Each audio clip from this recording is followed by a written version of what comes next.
Talked about Paul Goldschmidt in the pregame show. He's their first baseman. Eric Chavez, the cleanup man. Miguel Montero's behind the plate with Kubel, A.J. Pollock in center. Didi Gregorius, the young shortstop, hits eighth. And Ian Kennedy, back from suspension, is the Diamondbacks pitcher. T.Hudson makes his 17th start, 37 years old, 6'1", 175. He has been terrific here at Turner Field, 3-0 with a 2.22 ERA. Can't explain any of that stuff on the road. Hard to figure. But it also is hard to figure how he has had a tough time in the month of June winning because he's pitched so brilliantly. His 4 keys to pitching success today: keep on trucking. He is really pitching great. He's just not getting any results because he's getting 0 run support. And he is having a great month. Really, he really is. The month of June, he's 0-3 with a 1.82 ERA, 0.8 runs of support in the month of June. There you see it right there. And how about this? 34 2/3 innings pitched this month. He's given up 1 homer. Get the guy some runs. I'm with you. Hey. Let's get some runs. Thank you. Yes. Gerardo Parra is ready to lead off for the Diamondbacks. Their lead in the West trimmed to 2.5 games with their shutout loss last night. The Padres are in second place behind the Diamondbacks. And a quick strike gets the game started for Hudson. 87 degrees at 4:08. It's our first pitch time and temp. And a slow roller left side. Simmons charges, gloves, fires on the run, and got him by a quarter step. Parra can't believe it. 1 out. That was a tough play for Anderson to make, but he made it. I thought that was one of those that you'd see Chris Johnson cut across and get him, but Chris obviously decided there was no way he was going to get to the ball. Nice play by Simmons. And listen to this crowd in Atlanta as they welcome Martin Prado to the plate again. And Tim Hudson doing a nice thing.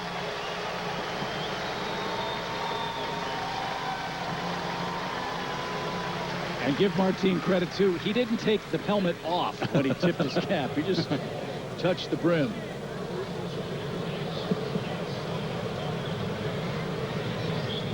Prado at 243 for the Diamondbacks. That's got to make him feel great. When you're an opposing player and you come back to your former baseball residence and get greeted like he did, that's awfully impressive. You know why? You know why they respond that way? In the air to center, and Upton's got that. 2 outs. Because there was never any doubt anytime Martin was on the field that he wasn't giving you absolutely everything he had that day. He played the game right. He played it hard. And Atlanta fans see that right away. They recognize it. They're good, knowledgeable baseball fans.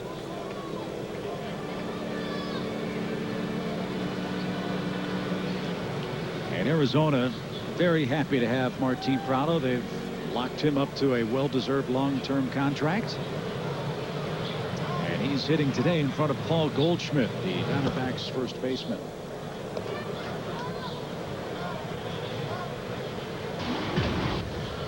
Already a pretty formidable tandem for the National League All-Star team, if it turns out to be Votto and Goldschmidt 1-2 at first base.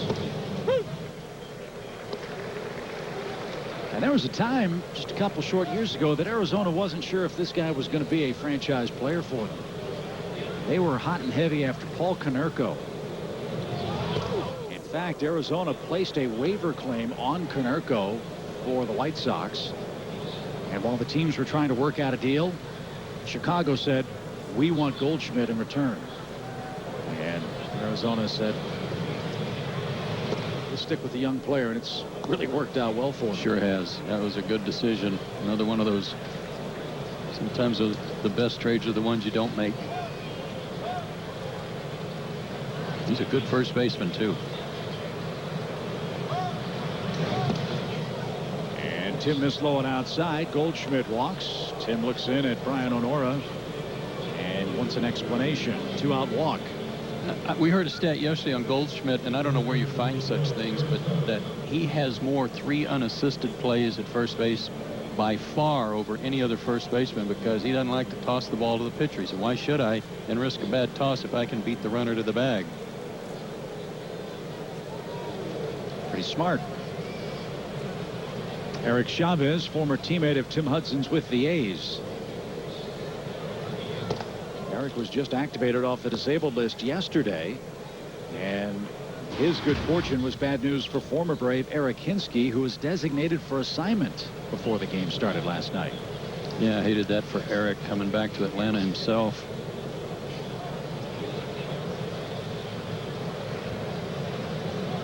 Runner goes. The pitch, a strike. The throw to second is late. And Goldschmidt has 8 stolen bases this year. He's in scoring position for Chavez with 2 outs. I think a lot of teams ignore him. I think he got ignored right here. He got a huge jump on Tim Hudson. And when you don't pay attention, big guy can run.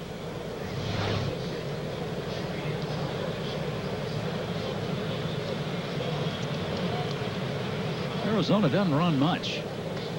That's only their 24th steal as a team. They've been caught 21 times. And a fly ball to right will chase Heyward back a few steps. He'll have plenty of room shy of the track. And Tim Hudson off to a good start. A 12-pitch first inning. And the Braves come up against Ian Kennedy in the middle of the first inning. Looking for a great way to save on a fun outing to a Braves game? Look no further than the Chevron Value Plan. Each plan includes 4 game tickets, 4 hot dogs, 4 Cokes, a parking pass, a game program, and a $10 Chevron promotional card. Chevron Value Plan packs offer tickets in 3 sections and start at the low price of just $69, a savings of over $50. Take advantage of this great offer to see your Atlanta Braves this season by visiting Braves.com/value today. The little rascal is finally asleep. Good job. Thank you. So it's Friday night. You want to do something? Or you could just text message your friends for the rest of the night? The Toyota starting lineup today has Andrelton Simmons leading off. Jason Heyward's having a hot month of June. Justin Upton, Freddie Freeman, and Brian McCann, the thumpers in the middle. Dan Uggla's at second base. B.J. Upton's in center. Chris Johnson at third base, and Tim Hudson locking horns with Arizona righty Ian Kennedy.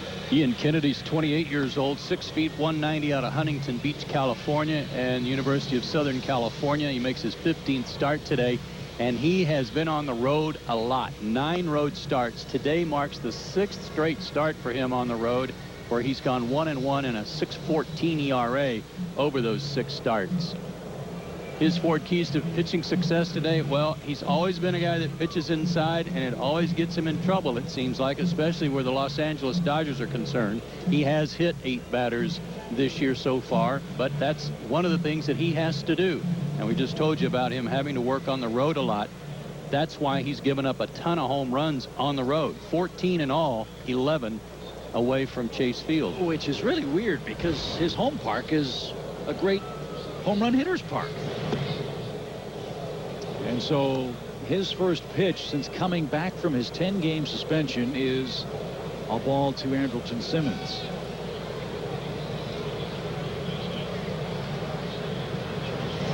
It makes you wonder what kind of command, what kind of control, what kind of stuff he'll have after this long layoff. Well, you would assume he would have pitched on a regular turn, let's say, to stay sharp. It's not the same as pitching to live hitters, though. And that one good enough. Strike 1 to Simmons. Andrelton led off last night, and among his 4 at-bats, he had a 5th inning solo home run.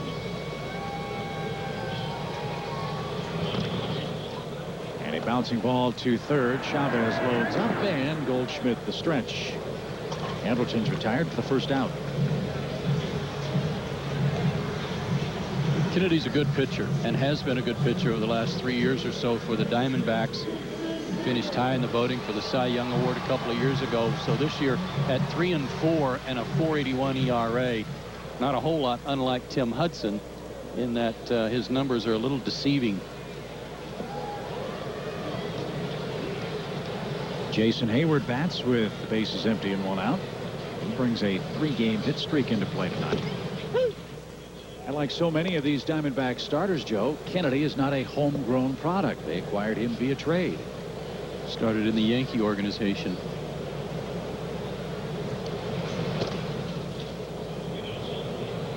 The trade was another 3-team deal. Edwin Jackson went to the Diamondbacks from the Tigers.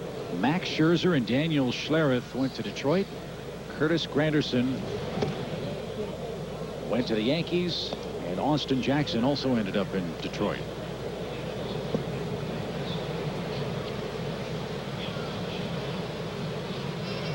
Two balls and a strike. Good sink on that fastball at 92. Sinker, slider, changeup, fastball in the low 90s. Good stuff. It was a slow curve occasionally too.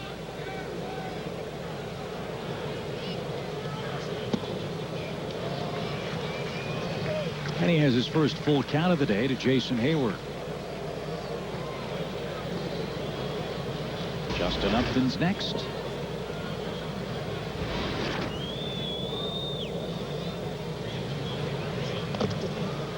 And that's fouled off Montero behind the plate. Kennedy beat the Braves for one of his wins back on May 15th out in Phoenix, but he only went 5 innings. He gave up 4 hits and 3 walks, only 2 earned runs, and struck out 7.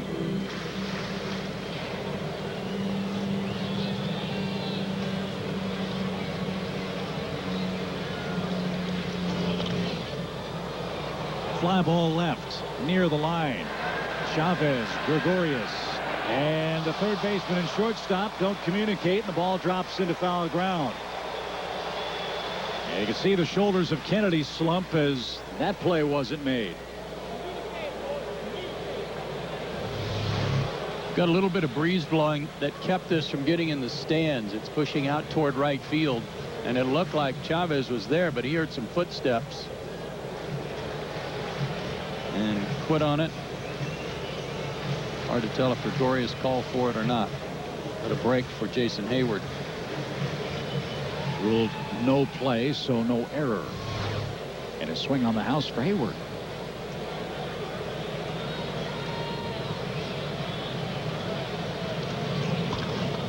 And that's rifled down the right field line. Hayward's got at least 2. And he'll stop at second. Ball played well by Parra in the right field corner. So instead of a second out, Heyward has a 2-base hit. That's nothing new this month. That's his 7th double in the month of June. He had 2 each in April and May, and whistled this one right down the line.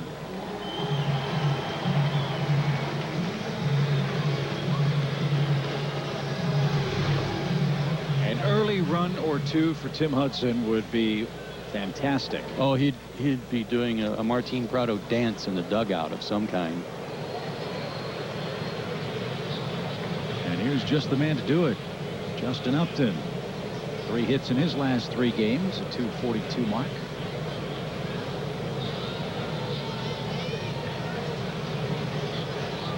And this was the daily double that clicked in the first inning last night. A 1-out double by Heyward. Upton singled up the middle and made it 1-0 for Julio Teheran.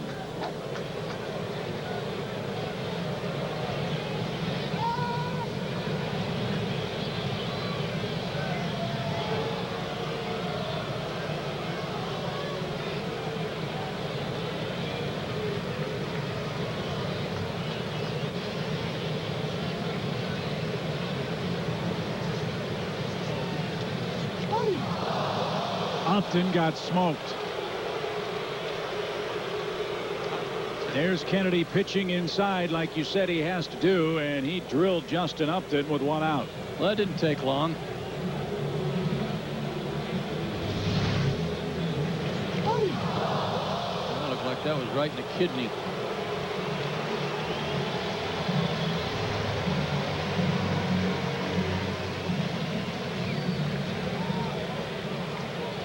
So that leads to the obvious question. Is this man's reputation beginning to change in baseball? because of the number of hit batsmen, because of the ugly incident on the 11th day of this month. I think the scrutiny he's under right now just kind of blows it up even bigger than it might be because of that fight, Chip. But everybody paying attention to it now because it brought such attention to Ian Kennedy. So whereas everybody might have in the past said, well, hey, the guy just pitches inside and sometimes the ball gets away from him. Now all of a sudden it's, well, maybe it's not always by accident.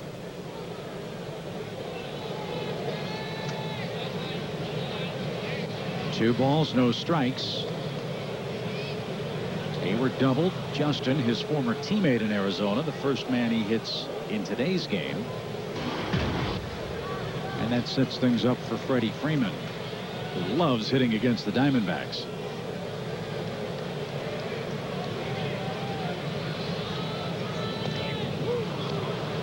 Let's go back to June 11th.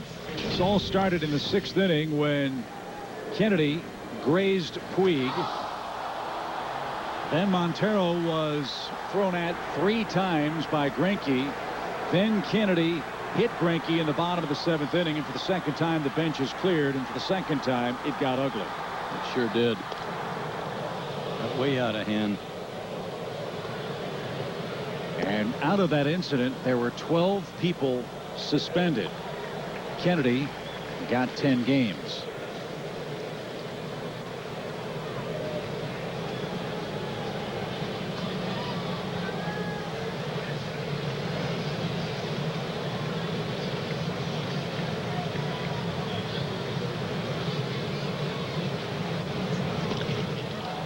Fly ball left.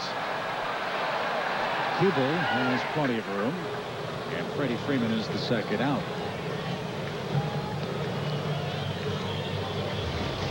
Arizona's a good defensive ball club.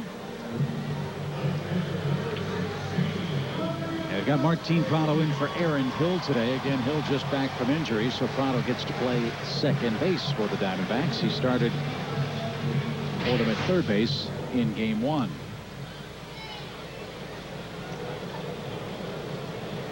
Two on, two out for Brian McCann.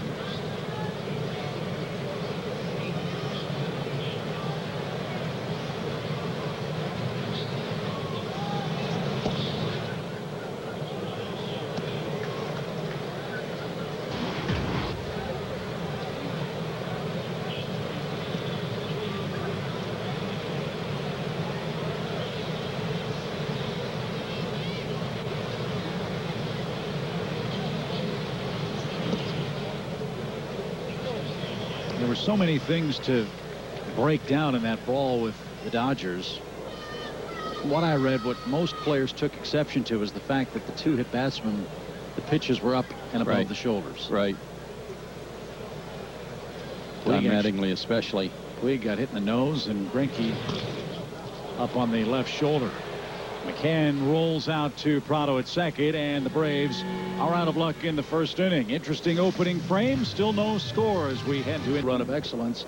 And one of your dear friends and former players was George Brett, who's now the hitting coach there. He's the hitting coach now, and he's also a great Hall of Famer. And in my life, I've been affiliated with a great third baseman, Brooks Robinson in Baltimore, George Brett in Kansas City, and now our all-star and eventual Hall of Famer Chipper Jones. So I've been very fortunate. I've been with 2 great organizations that insisted on growing and developing their own players, and we did that in Kansas City. We learned it. I learned it in Baltimore. We brought it to Kansas City with us, and we've done it here in Atlanta. Bobby and Stan Kasten and the others started before I got here, but we kept it going, and it's a way to build teams. It's a way to rely on your own homegrown products and not have someone else sign and develop people that you have to go outpay someone else to get on your team. Have your own players available to do that. Can't argue with the results, that's for sure, in any of those places. It's the most reliable formula for any team, any organization to use, and those that have adopted it and utilize it and stay the course with it and don't abandon it when things don't go exactly right, they're the ones that most consistently compete for championships, I think. Maybe a tough question to ask you with 2 out. Looks like I'm going to have to wait for the next half inning. Can you stay another half inning? Okay. because it's a really important question. I'm sure.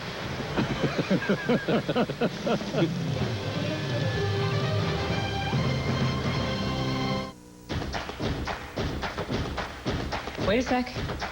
I found our colors.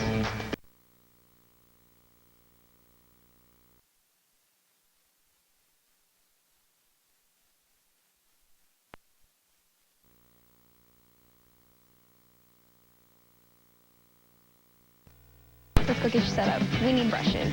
We should check out our workshop.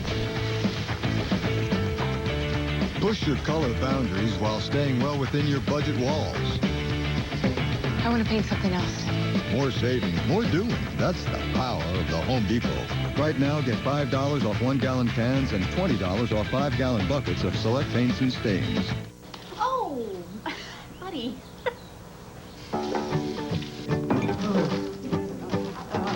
AT&T introduces the Samsung Galaxy S4 Active. A puddle-proof, celebration-proof, kitchen-proof, surprise-proof, prank-proof smartphone. Hello? Everything you love about the Galaxy S4, only it's whatever-proof, exclusively at AT&T. Your local Ford dealer celebrates red, white, and you. Talking to me? Absolutely. And you, Birdie Machine. Me? We're thanking you. Me? That's right, for helping make Ford America's best-selling brand. You mean me? He means us. And you too, Grillmeister. You know it. Now get up to $8,250 in total savings. Plus, military personnel, veterans, and retirees receive an extra $750 for up to $9,000 on F-150 during the Red, White, and You celebration.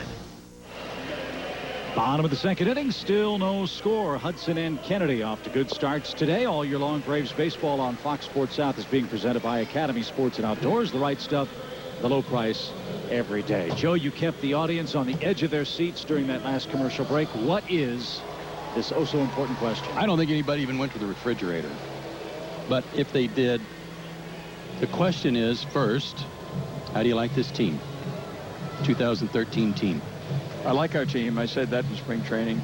It's a team that would require, I thought, an extraordinary or longer period of time. I say not extraordinary, a longer period of time to blend and to mix, because making the dynamic changes that Frank Wren made, and with the kind of hitters that now come on board, more power capability, more power potential, more run producing potential. But this kind of lineup takes a little longer to gel and to mix, and I think it will be. And it's, you know, we're still in first place by a considerable margin, and so it's done its job and quite well. And I think it will be better in the second half. And with that in mind, for the second half, trade deadline approaching in a little over 30 days. There aren't that many holes to fill in this ball club, but is there room to make some changes budget-wise for the ball club if need be? You're asking the president that question. Yes, I am. Yes, there is. Yes, there is. And, you know, and Frank understands the responsibility of general managing is not just to pick the best players and see who the guys are you want to have in your team, but how do they fit? How does it work? You have to manage a budget while you're managing the player roster. Your player roster has to give you the wins, and you have to have the budget so you have the assets available to spend on the guys you want to accumulate. And Frank has been playing for that for a long time. Back to this winter, we've talked about that, and so there's plans in place, and we have the capability of being flexible. Okay. That Anything was else? what I had. Yep. Thank you all very much. You're welcome. You're fantastic. Stop by any time. I will, after we score a few. There you Yeah. go. That would be nice. Tim could use some run support. You ever see anything like what Tim's gone through as far as pitching great and having nothing but bad luck?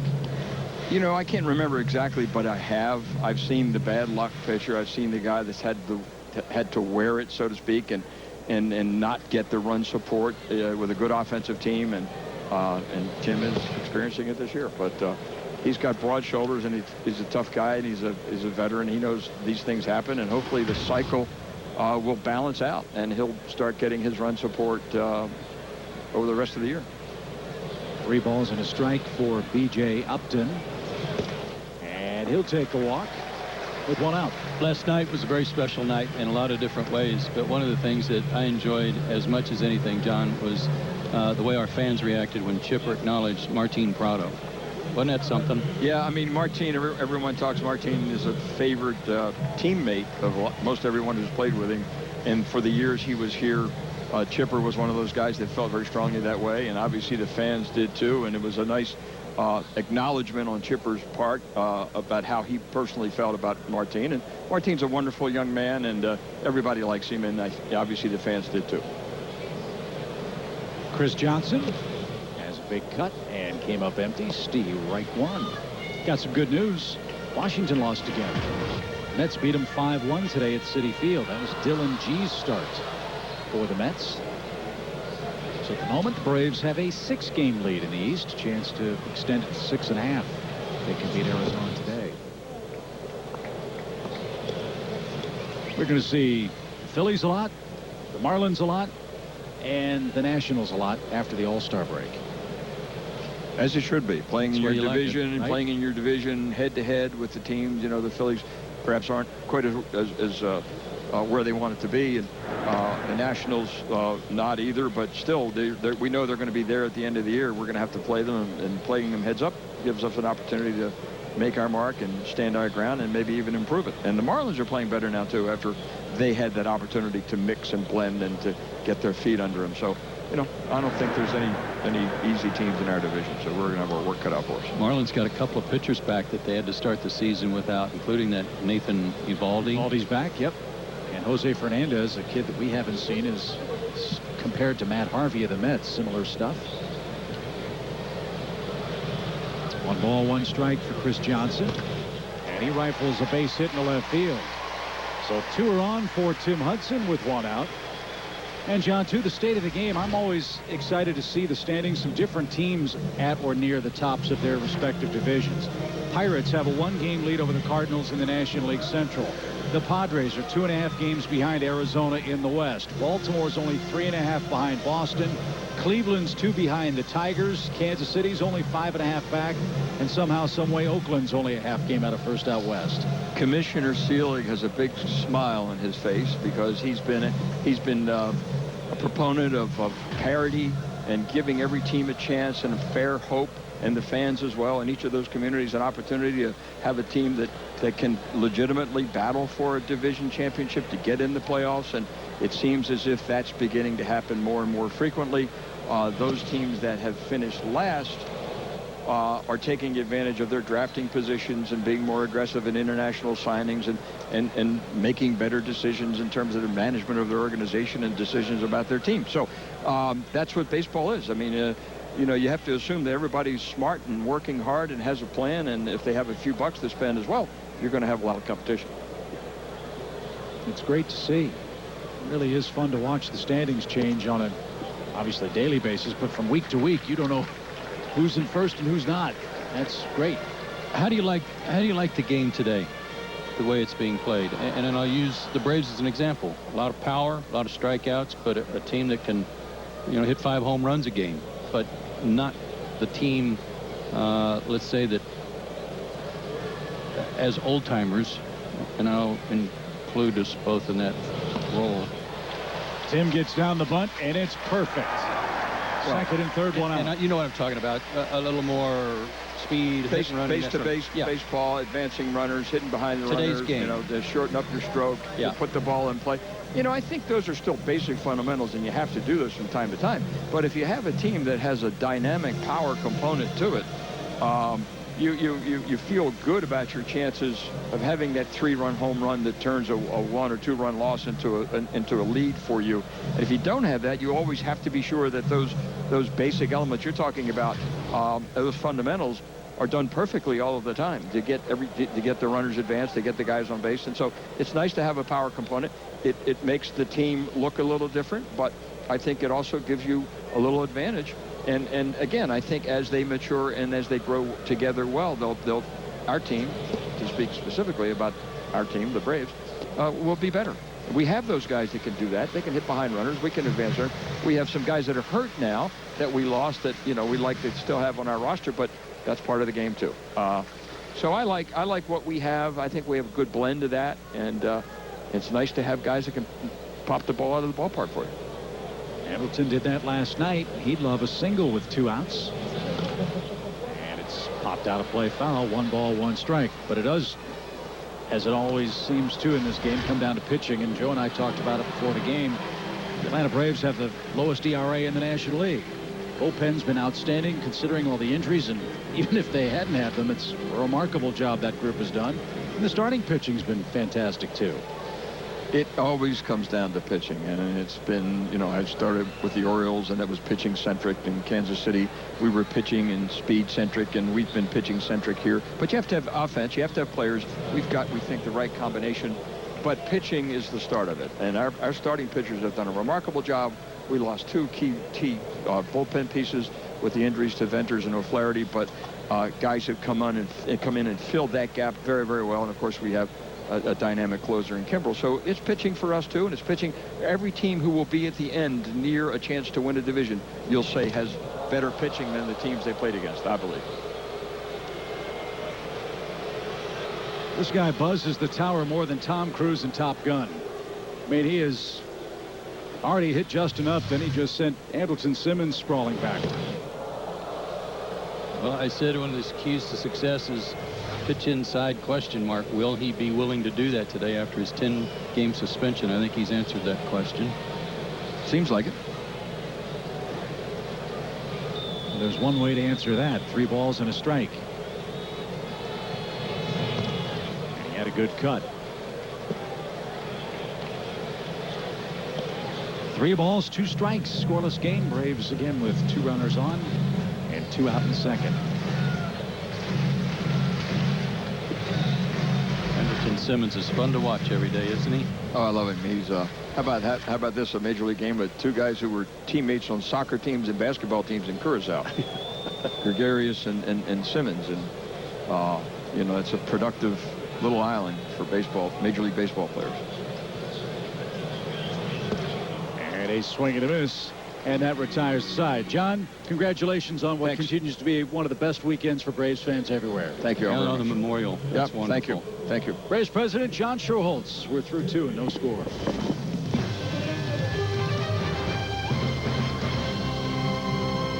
I'm going to play hardball with it. You put on a good poker face, and once I get the deal we want, I'll slip in the code word. Until then, don't even move. Hey, guys. Here's our offer. Sold. Let's go get in the car. Code word Tomahawk, honey. Come on. Deals so big on Toyotas, they're hard to believe. Lease a new 2013 Toyota Camry SE for just $189 a month. Toyota, let's go places. The Verizon Share Everything plan for small business lets you connect up to 25 devices on one easy-to-manage plan. That means your smartphone, for BlackBerry, his laptop, Mark's smartphone. But I'm still on vacation. Still on the plan. Nice. So is his tablet, that guy's hotspot, the intern's tablet. The intern gets a tablet? Everyone's devices. His, hers, all easier to manage on the Share Everything plan for small business. Connecting more so you can do more. That's powerful. Verizon. Get the BlackBerry Q10 for $199.99. Every inch, every minute, every second, we chip away, making the colors of earth and sunset skies into rich interior accents, or putting the beauty of a forest in the palm of your hands. It will take you to another place, wherever you happen to be. This is the new 2014 Jeep Grand Cherokee. It is the best of what we're made of. Well-qualified lessees can lease the 2014 Grand Cherokee Laredo 4x4 for $359 a month. No score. We go to the top half of the 3rd inning. Braves have a couple of hits. They've also had a walk, or excuse me, a hit batter and a walk. So they've had a couple of guys left on base, and it's Coors Light cold hard fact for T.Hudson, and that is a cold hard fact. 1.7 runs per game for him per start since May 10th. That's brutal. And as we told you, in the month of June, it's even lower than that, 0.8. Maybe everything's falling into place for Hudson today. He pitches great at home. He pitches great against the Diamondbacks. And he's through 2 scoreless innings so far today, with Didi Gregorius leading things off. Kennedy next, then Parra.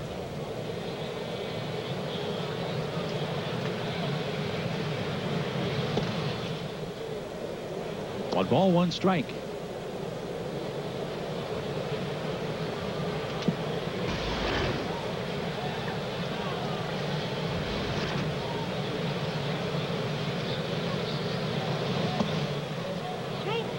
Didi checked his swing.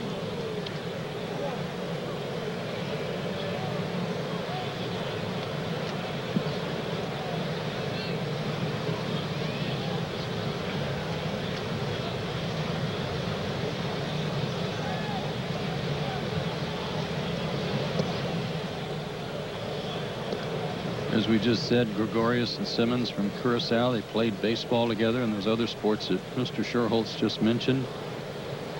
They each have 11 doubles. Gregorius 4 homers, Andrelton 6.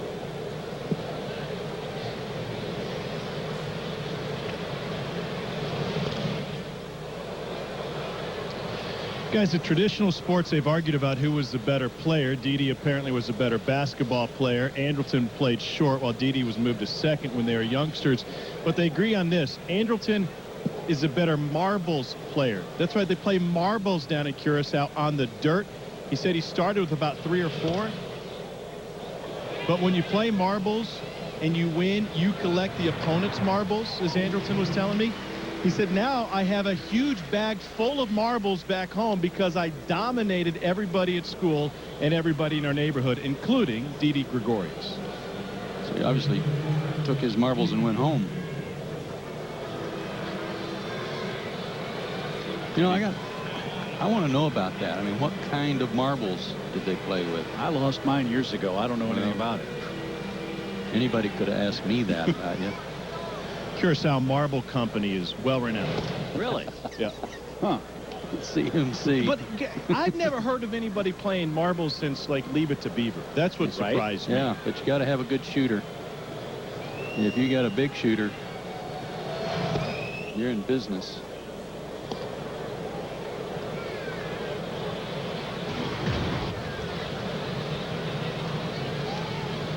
Ian Kennedy is the Arizona pitcher and pumps one out of play, foul.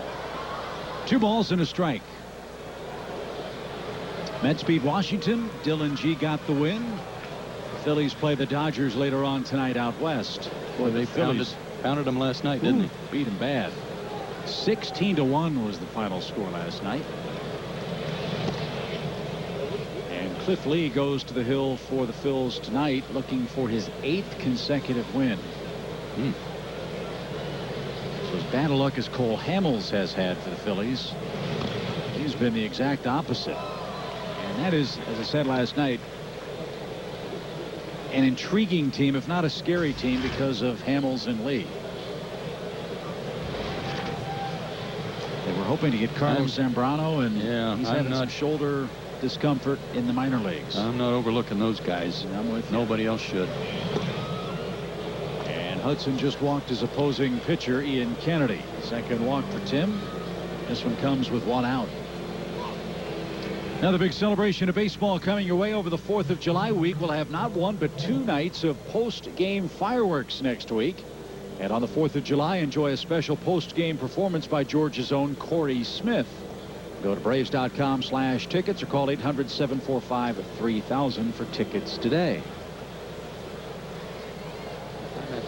The Marlins will be the opponents July 2, 3, and 4.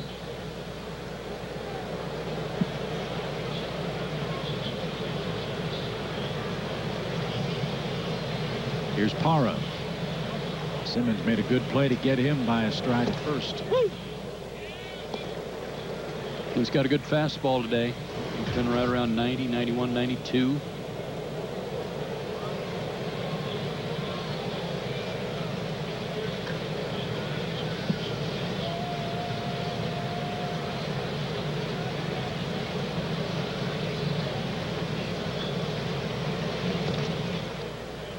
Gerardo a little late.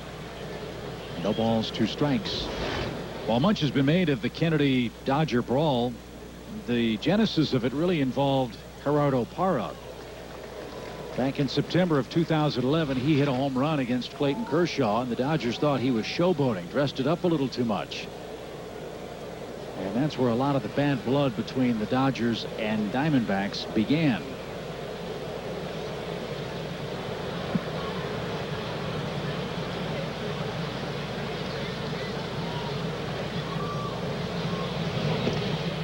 So the question that those of us who never played always ask those who did is, what are those unwritten rules? How much is too much?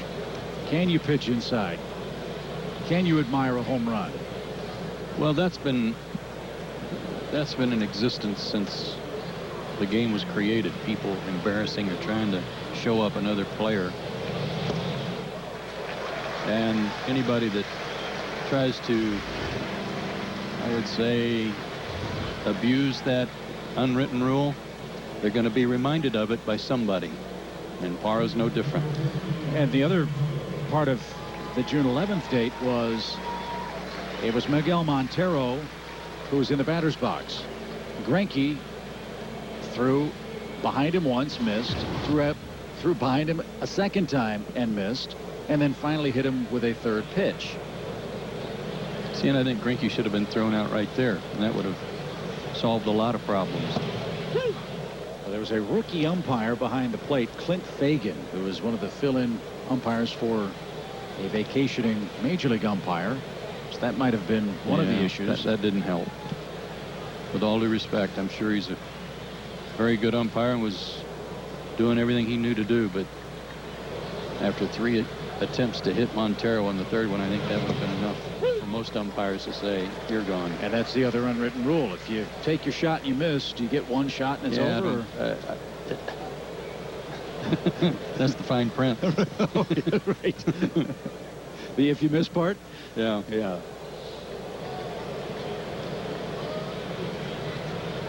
Two strikes to Martin. And a bouncing ball towards second. Uggla will flip to Simmons, and that retires the side. Kennedy walks, had to run the bases. Let's see if that has effect as the Braves bat in the home third. Monster waves, too fast, too scary, until an ingenious idea changed everything. Tow-in surfing, courageous thinking. It's how we engineered the Mazda 3. Sky Active technology gives it 40 highway MPG. This is the Mazda way, and this is the Mazda 3. What do you drive? Get the 2013 Mazda 3 with either 1,000 customer cash or 0% APR for 60 months, plus 500 APR cash.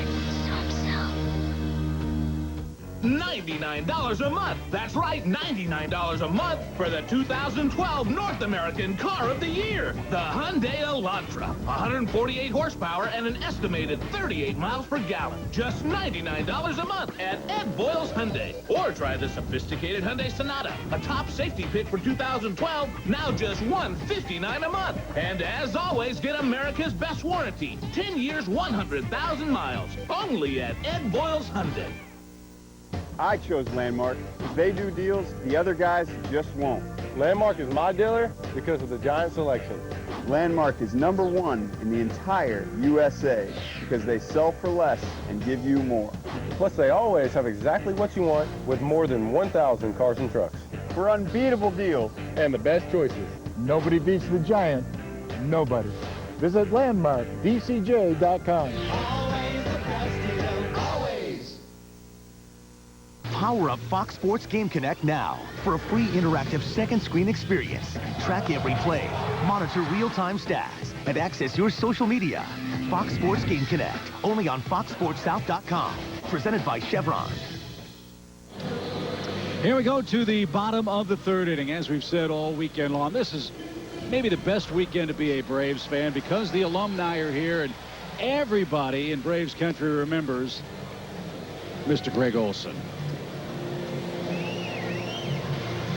Great plays behind the plate.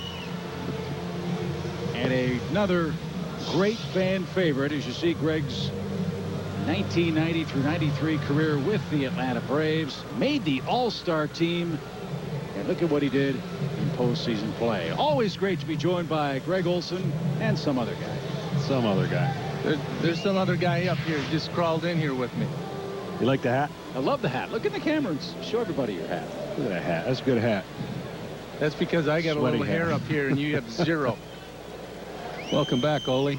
Well, it's great to be back. There's nothing better than coming back to Atlanta for this alumni weekend. See all the guys. You know, everybody always says, do you miss playing baseball? You really don't miss playing baseball. You just miss being around the guys. Jason Heyward bats and takes inside. 2 balls, no strikes. John, your controls are over here on this box. Yeah. Thanks. Adjust the volume. This is a new gig for me here. Yeah. I'm not going to lie. I miss playing some of these contracts. You kidding me? Did you put on a show again in the old timers? I did, unfortunately. I'm trying to take it easy on some of the guys, but I almost hit it out of the stadium. I wish you'd have taken it easy on the left-handed reliever that you tried to kill with the first pitch. Yeah, what's up with that? All right, listen. What was that all about? Listen, I told him, do not squat. Stand up. I'm probably going to throw it in the dirt. He started squatting. I started my windup. He stood up. I was done. I started my career throwing wild pitches, and I ended it with a wild pitch. I knew it was going to happen. Poor Alex Wood. I don't know if he was limping back to the dugout or not. Yeah, we were joking. Alex Wood to the disabled list with a broken toe on Here you go. ceremonial first. What is that? Well, see, he started down and went up, and, you know, it ain't in there anymore. That was a slider. That's what he used to do to me all the time. He used to bruise me pretty bad. He never could follow instructions, could he? No. I'll tell you, I'm not kidding you. I had a phobia with anybody who didn't have a mask, a chest protector, and didn't have the stuff down there. I almost killed Snitker. I remember Snitker used to catch on a little stool. I said, Snit, this ain't good. He goes, come on. That was the last time he caught on a stool.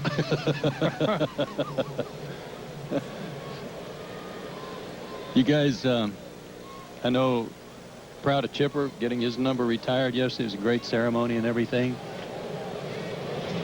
But it continues to follow the progression of all those pennants up there with those of you that were so involved in the success of this ball club and beginning in the early 90s. Got to be proud of that. Well, there's no question. I mean, for John's number to be up there, now Chipper's number to be up there, the one thing that I can say is actually I was the last person to wear number 10 before Chipper. So that'll be a trivia question someday. No, I was just thinking your number got retired too, so well, it congratulations. Did. I'm going with that all weekend. My number's retired. Nice. Right next to my buddy Johnny. There you go. Yeah, Chip was pretty spoiled. He broke in the league, and all he did was win and go to the playoffs. Yeah. And he had an unbelievable career. And I don't think, you know, we love to kid him and joke, but I think his defense is so underrated. When people talk about Chipper, they talk about the switch hitting ability, power from both sides. But he was as good as it gets when it comes in on that roller and played third base. And, of course, had that little cameo in left. But he did a great job at third. You told me yesterday, John. Freeman smokes this ball to center. And it's gone. A line drive home run.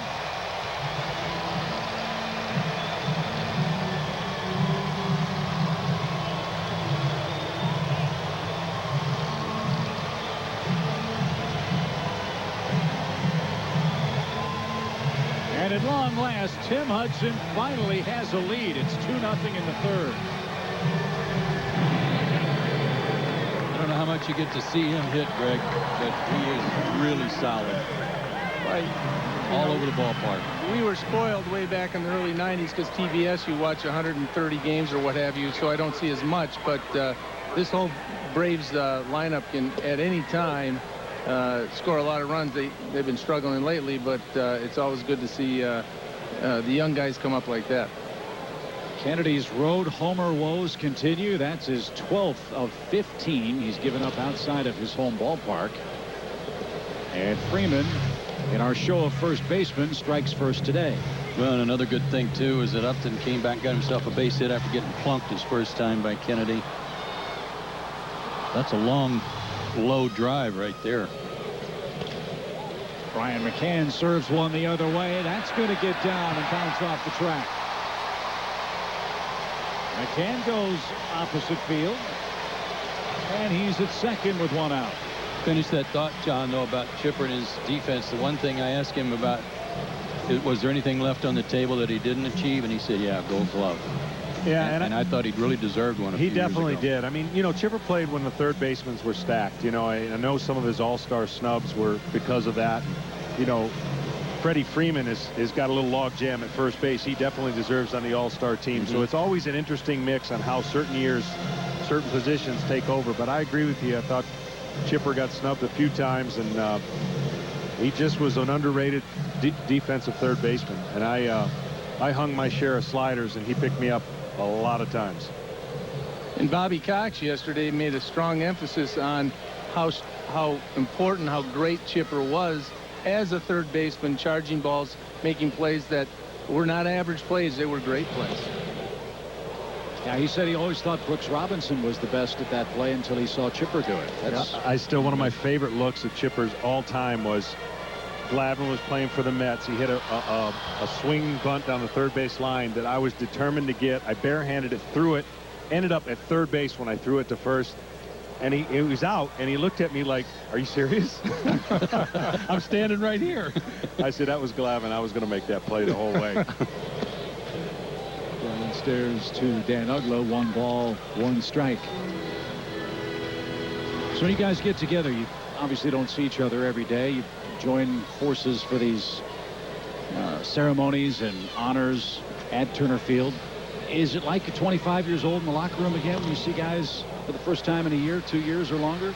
Yeah, I mean, it is. There's not enough guys that get to come. That's the one regret. There's some guys that haven't been back to the field for one reason or another, and we'd like to see them. And the reunions are always great. And seeing guys that, for a brief moment, it'd like to be longer. Everybody's got stuff going on, but it is certainly a lot of fun to see the guys you played with and the teammates you had. A couple of new guys, I'll say new guys to this year, though, like Steve Bedrosian's back. It's great to see him. And there's still a competitive fire. I mean, I was so anxious to play today because I know Schmaltz, he had a white jersey on and I had the red. And he's always the favorite, and I wanted nothing more than the Sid Bream team to beat the Schmaltz team so I don't bragging rights. Didn't quite happen, but we put on a good fight. Yeah, well, did you hear that he handpicked his team and didn't pick you? Well, did you notice I hit 2 home runs and made the play of the day? But, you know, besides that, you know, I don't know what happened. One of these years, I got to move those fences back. I agree. 15 extra 20 feet. Yeah, well. Yours still would have gone out. You would have hit a bomb. That was pretty lucky. You guys have bad defense going. Bad scouting reports working today. Well, that's because of Bedrosian, the Rock, he was playing the rover and literally roving everywhere. We had, as hard as this is to look at, Greg, we do have tape of John hitting his home run. And do we have to watch? Well, I'm telling you, this is a bomb. And I've been popping a lot of them up. Oh, look at that trot. Knew it right away. That was for Nagel, by the way. Nice socks. Regulation, Vince. Seems to me last year you fouled out. That's what I'm saying. It's embarrassing to try and hit a softball. Today I showed up late, didn't take any BP, and ran into one. Yeah, I saw you in the Braves clubhouse before the game, and Joe John said, if you show me pulling a hamstring, straining a groin after not warming up, we're done. I was worried about that. B.J. Upton bats with the Braves up 2-0. So you're here for the big TBS broadcast tomorrow, right? Yeah, TBS tomorrow. Caught a break. They chose that game, so I got to be here in Atlanta and participate in one of the 3. I would have loved to have been here yesterday. I was up in New York at the network. As you look back, I'm sure you've seen the videotape of your ceremony, John. My favorite is when the number's finally revealed, when you look up and you see no one else will wear your number ever again. What's that like? Well, it's undescribable. I don't think you could ever play the game anticipating that. And when it does happen for that one brief moment, you know the rest of the lifetime for the Braves no one will have it. I mean, the biggest thing I had to do is not look at anybody. I didn't want to look at my parents. I didn't want to look at, you know, I wanted to make sure that I stayed focused. I know Chipper said the same thing yesterday, because there's an array of emotions that go through what wearing that jersey and that number meant to you and all your friends and family who had to go through it with you. 2 strikes for B.J. Upton. And this was Chipper last night. There's the reveal. And his mom was bawling.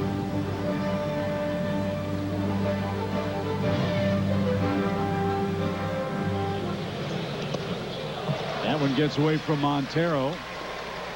And McCann moves up 90 feet. Ole, I got a question for you. We saw Montero do this 2 or 3 times last night. and it was typically a ball that bounced way out in front of home plate, but he's not even blocking. He's trying to short hop. Yeah, he's standing up real quick. I mean, when you call a slider or a curve ball, the anticipation is it's in the dirt. So instead of standing up, your first motion should actually be spread eagle on the ground and block it with the middle of your chest, and he's just standing up and doesn't have very good footwork right there. 2-2 for Upton. And rolled foul. Well, we know what John's doing here tomorrow. Ole, what are you doing these days? Well, believe it or not, I still live in Minnesota. John always wonders why, because he says it snows until June 1st, but that's usually not true. This year it was almost true. But I'm actually now the general manager of the Bear Path Golf and Country Club in Eden Prairie, Minnesota. I enjoy that very much, but I do a little golfing, but anytime I get a chance to come back, most of the time when I come back, I try to line it so I can play with John, because the one thing that I did I was very intelligent about doing early in my career. My best friend on the team was John, who you both know is the most competitive person you've ever met in your life. So it kept me focused in on not only baseball, but cards, racquetball, golf, bowling, you name it. It has been an absolute dream for me to be, good friends with John, because it makes coming back even more enjoyable. The general manager role has knocked him out of playing in all the golf tournaments that he's been winning, so that's a little bit of a bummer. No more member guests, no more other, club championships, so, oh well. 3 balls, 2 strikes for B.J. Upton. And that's over the inside corner. Freddie Freeman hits a line drive homer to center, and the Braves are up 2. Ole, Smoltz, great to see you both. Welcome back. Certainly Great appreciate to have it. you guys back. Yep.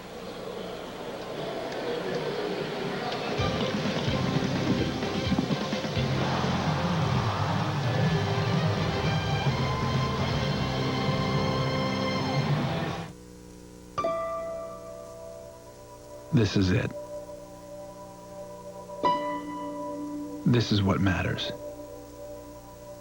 The experience of a product. How will it make someone feel? Will it make life better? Does it deserve to exist? We spend a lot of time on a few great things until every idea we touch enhances each life it touches. You may rarely look at it, but you'll always feel it. This is our signature, and it means everything. Thank you, Orville and Wilbur, Amelia, Neil, and Buzz, for teaching us that you can't create the future by clinging to the past. And with that, your history. Instead of looking behind, Delta is looking beyond. 80,000 of us investing billions in everything from the best experiences below to the finest comforts above. We're not simply saluting history. We're making it. Catch Elizabeth Morrow on Braves Live after the game here on Fox Sports South. The Braves strike first. A Freddie Freeman homer gives T.Hudson an early lead of 2-0 as we head to the 4th inning. It is Alumni Weekend, and all of Braves country remembers this young man, Steve Avery. Dealing against the old Expos. Young fans might not remember there was a team in Montreal years ago, and that's what Steve did in his 7 years with the Braves. Huge run in the postseason. All-star team in 1993. Steve, that's got to bring back a ton of memories. It does, and that's probably the best part about this weekend is just when you're up at home in Michigan, you don't really think about playing days anymore. I mean, I've been done for 10 years now, but getting down here and seeing everybody brings back a lot of memories for sure. You're one of the guys that we get asked about all the time. Everybody that I run into says, do you ever run into A, B, C, D? you're always A, B, C, or D. They want to know when the last time we saw Steve Avery, what you're doing. Yeah, well, you know, I coached 2 baseball teams up north, so I probably spend more time at the baseball field than I did when I even played. But, you know, I have the 3 children up in Michigan and just enjoying my time with them. That's been by far the best part of retirement, is watching them grow up. And like I said, it's a good break for us to get down here. I brought my older 2 down with me this week, and they can kind of get an idea of what it was like for me down here, because, you know, up in Detroit, I don't get a whole lot of attention from fans, but down here is a little bit different, so it's kind of fun for them, too. Goldschmidt reaches on a ball hit up the middle, and Simmons' throw drew Freddie Freeman off the bag. We'll see how it's scored. We've been talking to John Sherholtz first. We were talking to Ole and John Smoltz just now about how this alumni weekend has grown and how wonderful it is. You've got to really enjoy getting back here when you have the opportunity to see everybody. Yeah, well, I think, you know, putting Greg Michael in this position, you know, having someone full-time that takes care of it is just a huge advantage. I mean, he's done a great job with it. The fantasy camp we do in January, I've done that 2 of the 3 years, and that's getting bigger. Brian Lapidus does a good job getting all the guys here, too, and we just have a great time. I mean, it's like it's hard to believe it was 20 years ago that I, you know, was around with these guys, but it seems like you never miss a day with them. And it has to be remarkable for you, who, again, lives in Michigan, to come back and see so many of the same faces still with this organization. That doesn't happen in baseball, much less any other walk of life, really. Yeah, you're right. I mean, we were in the home dugout today, and Bobby came out of the, you know, out of the steps and brought back memories. You know, he just, like I said, it's like he never left. I mean, it just doesn't leave your mind when you have that great of a team that we had. I mean, obviously winning made it an even better experience for us. But we got along great. I mean, you know, the 7 years I was here, can't say there's one guy that I wouldn't, you know, consider a friend, and that's the biggest part about this organization, is just the people they bring in have always really fit well. And besides the on-the-field presence of everybody, the consistency of guys like Bill Acree still being here, Ben and Chris in the clubhouse, people that you used to see every day as a player, still here and happy to see you come back. Yeah, well, I told Chris, and I saw another Paul Bodie the other day, and these guys were bat boys when we were here. Yeah. And now they've moved up, and it's great. They you know, try and take care of the people that do a good job for them. I'm sure you still keep in touch with by watching the games as you see a wild pitch from T.Hudson. Are you able to follow the Braves pretty much every day? I know you mentioned you've got 3 kids and you've had all their activities to plan your life around. Yeah, I wish I could say I watched a lot of the games, but I really haven't. I'll you know, check the scores obviously at night on ESPN or something, but it's hard to really sit down and watch too much baseball right now with the other stuff we have going on. Simmons chases Goldschmidt back to the second base bag. Braves lead 2-0 on a Freddie Freeman homer an inning ago in game 2. Tigers are having a pretty good year. I know you follow them, don't you? You have to if you're living in or about Detroit, Michigan. Yeah, I mean, they remind me a lot of how we were built. I mean, they started and just brought in some great pitchers with Scherzer now and Verlander. You know, they got 4 or 5 good starters. They got a starter in the bullpen that probably would pitch for most teams too, and Smiley, and you watch them go out every night and pitch 7, 8 innings, and it reminds you of when you were out there. And then obviously you throw a Triple Crown winner in the middle of the lineup.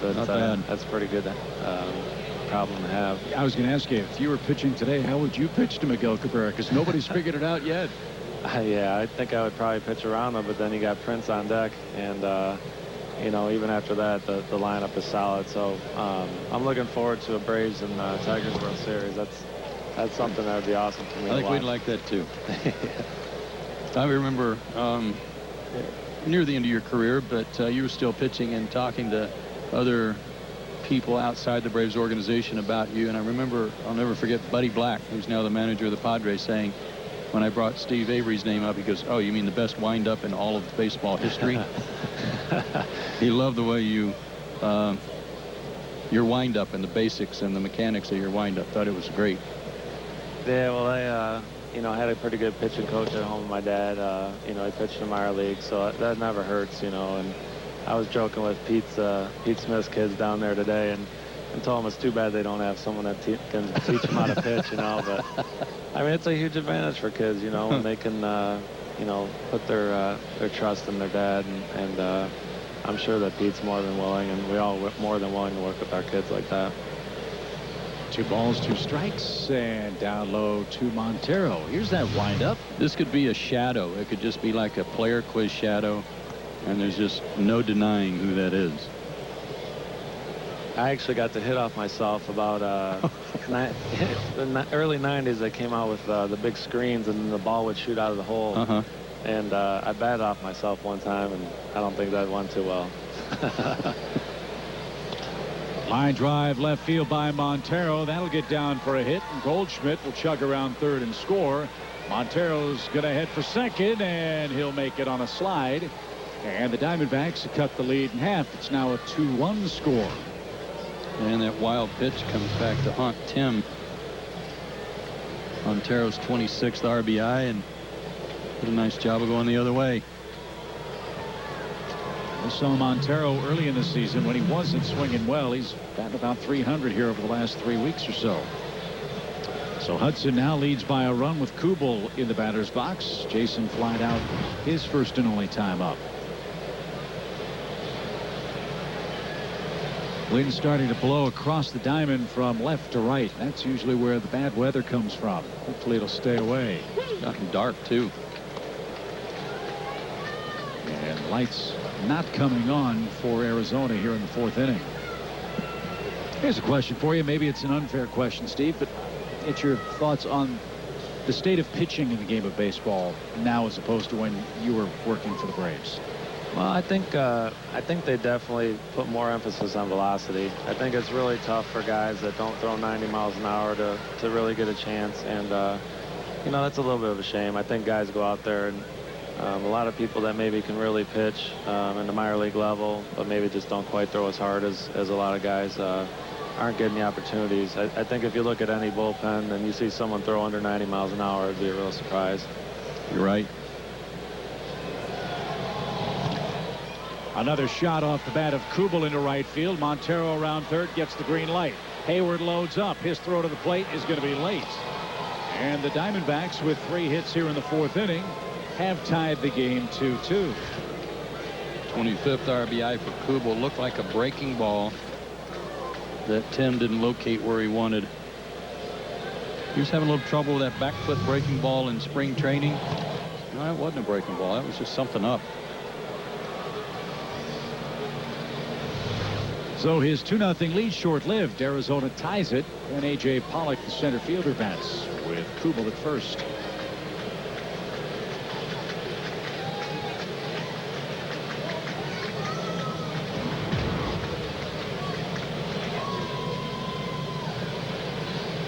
Pollock bounced back to the mound his first time. And there's a quick strike. Your golf game in good order? We heard a report from Ole that he doesn't get to play enough now that he's the general manager of a golf course. What about you? Yeah, I miss my my golf director in Smoltz, carrying that little black book around, getting us on every course in the United States. So I haven't been playing quite as much as I did when I played ball, but it's still not too bad. What's your handicap? National audience now, be honest. It's I haven't played enough to really have a consistent one, but it's probably still around a 3 or 4. Nice. Oh, boy, boo-hoo. Yeah, feel bad for the guy. No balls, 2 strikes for A.J. Pollock. And he looks high at 1 and 2. How long will you stay in Atlanta? Going to get out after the events tomorrow, or is today the last day? What's yeah, we normally I'd stay through Sunday, but we planned a birthday party for my 9-year-old tomorrow, so I got to get back for that. Like I said, I brought the older 2 down here, so they got to experience this, and then next year I'm planning on bringing him down as well. So he was a little bummed he didn't get to make it. Well, have a heck of a party back home tomorrow. Aves, it's great to see you. All right, welcome back. Always great to have you here as part of Alumni Weekend. One of the greats of all time in Braves history. Steve Avery, part of the, as I've said, and will continue to say, great celebrations of baseball here in Atlanta. All right, thanks for having me on, guys. Good to see you, Steve. Thanks for coming back. All right. 2 balls, 2 strikes for A.J. Pollock. And he takes high. It's now a full count.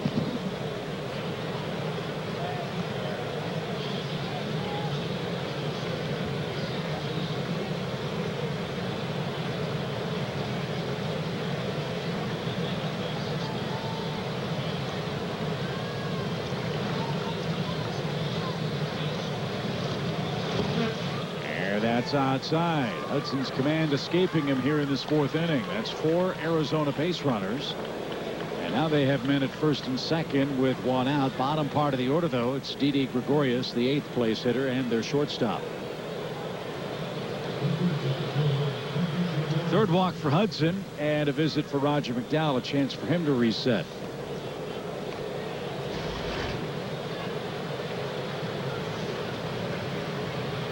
Kind of breezed through those first 3 innings.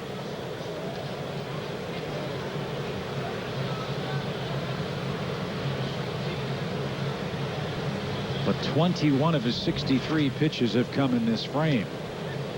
And it all started with that infield hit by Goldschmidt. I don't know if the ball took a funny bounce, but looked like Andrelton fielded it just a little bit awkwardly.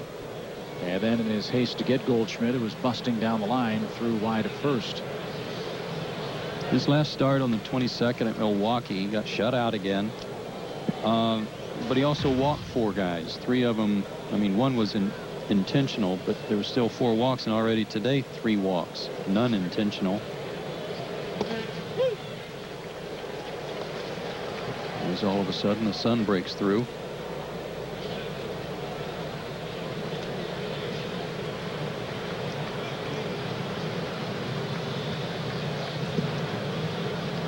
Gregorius popped out to 3rd in the 3rd for Arizona. And shoots 1 toward left. Justin drifts back a few steps. And that's the 2nd out. Runners retreat to 1st and 2nd. Ian Kennedy's the pitcher. Tim walked him an inning ago.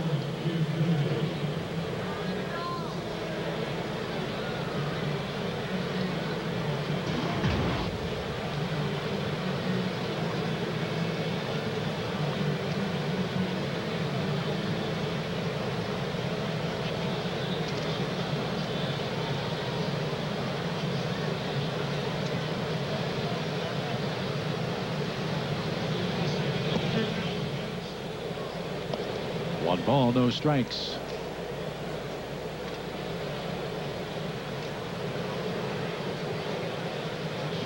That heavy cloud cover's kept the temperature down a little bit for Tim and for Kennedy. But now that it's broken through, it'll be steamy on the field.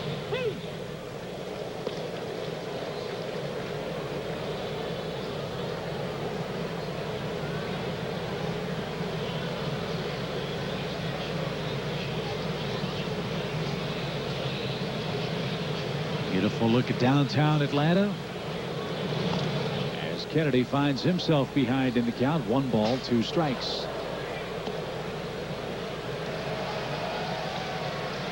It has not been a good inning for Tim, but he has a chance here to make a good pitch and limit it to a tie.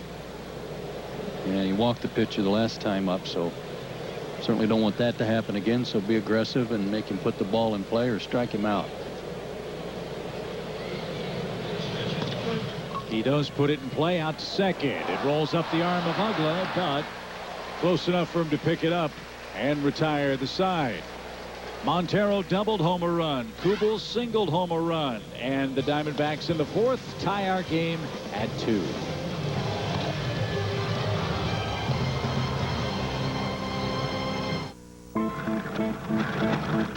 You can choose to take your chances, or you can choose the Infiniti JX, the world's first luxury crossover that can sense what's behind you, even when you can't, and can apply the brakes, even before you do. The Infiniti JX, the backup collision intervention system. Visit the Infiniti Limited Engagement Spring Event to lease a JX for only $469 a month. Infinity inspired performance. The Verizon Share Everything plan for small business lets you connect up to 25 devices on one easy-to-manage plan. That means your smartphone, her BlackBerry, his laptop, Mark's smartphone. But I'm still on vacation. Still on the plan. Nice. So is his tablet, that guy's hotspot, the intern's tablet. The intern gets a tablet? Everyone's devices. His, hers, all easier to manage on the Share Everything plan for small business. Connecting more so you can do more. That's powerful. Verizon. Get the BlackBerry Q10 for $199.99. Put more into your summer with a 2013 GMC Sierra. And now get a Sierra with more standard features like StabiliTrak and Eaton rear locking differential. More confidence with America's best pickup coverage, including 2 years of scheduled maintenance. And more value with up to $6,000 on this Sierra PowerTech when you use your package discount. Or current GMC owners trade up for a total value of $8,500. The only thing there won't be more of are 2013 GMC Sierras. Once they're gone, they're gone. Hop on the bus, Braves fans. Book your seats today on the brand new Fox Sports South Fan Express and travel like a VIP on our custom luxury coach to and from Turner Field. Log on to foxsportssouth.com to find out more.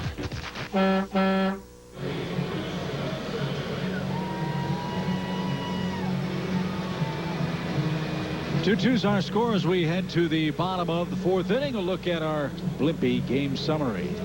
Well, both pitchers have given up 2 runs. The Diamondbacks had to work and manufacture theirs here in the top of the fourth inning, but the Braves got theirs in one swing from Freddie Freeman after Justin Upton had singled. Freddie hit his 8th homer of the year. A little discussion between innings.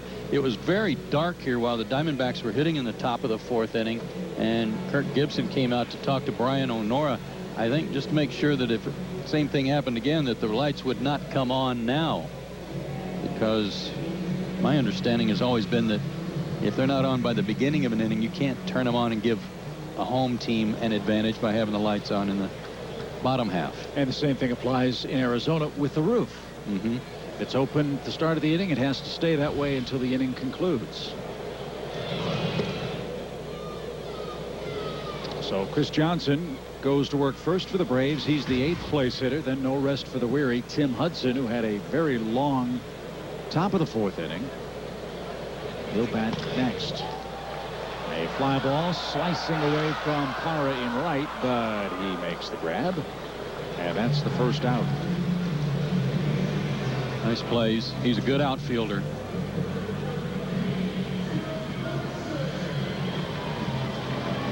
Good arm. We've talked about all of his assists. He had 2 in 1 inning against the Braves a couple of years ago.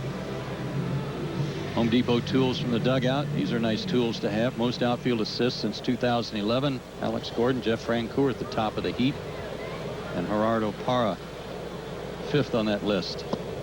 The Gordon one surprises me. I mean, we saw him make a bunch of great catches in Kansas City, but I never knew or would have dreamed that he would have thrown out that many runners. I almost, as an outfielder, I almost want an asterisk next to his name, and that's because he's a left fielder. And you have shorter throws to make than a center fielder, and especially a right fielder. It's much more difficult to throw out a guy from right field than from left. And outs and out, I wonder if a bunch of those were teams early for Alex Gordon testing his accuracy and his arm strength just to see what he could do. Absolutely could have been.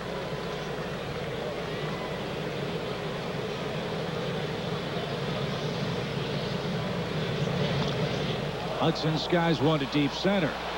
That's real deep. Pollock going back at the wall, makes the grab. Tim missed a homer by about 2 feet.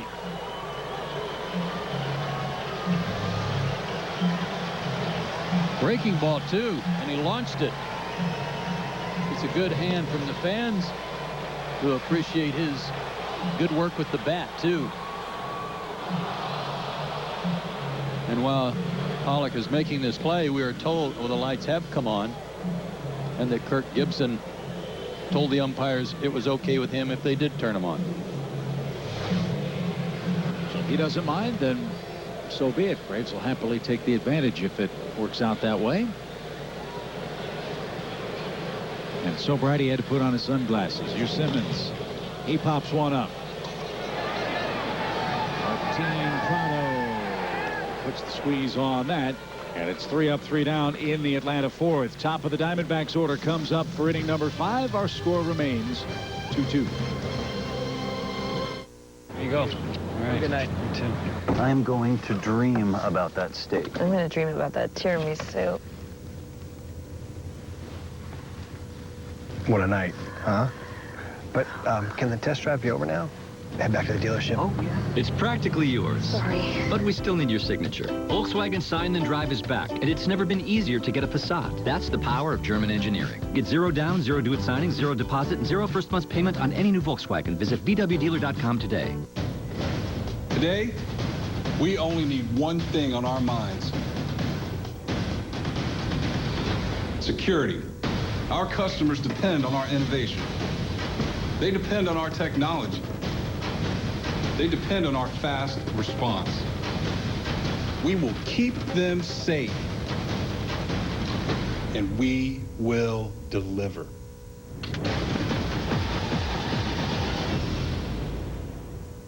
When it comes to keeping the family happy, there's no place like Academy Sports and Outdoors. They have low prices every day on things we love, like footwear for running or hanging out, apparel that looks great, gear for team sports, everything for camping, hunting, and fishing. All kinds of bikes, even stuff for the backyard. And if I do find a lower price, they'll match it. Great memories start at Academy Sports and Outdoors. Don't write stuff the low price every day. Academy. Right now at Burger King, get delicious frozen lemonades and strawberry lemonades just in time for summer. And for the perfect combination of classic summer treats, pair them with our crispy sweet potato fries. Enjoy frozen lemonades and sweet potato fries, only at Burger King, where taste is king. Tribute to the troops, tomorrow at 1 on Fox Sports South. Well, the camper to a great weekend will be here tomorrow. Our 3rd annual Tribute to the Troops presented by CPI Security. If you order tickets for tomorrow's game from Braves.com, a portion of the proceeds benefit the Wounded Warrior Project. That's our 3rd annual Tribute to the Troops, and it's tomorrow at 1.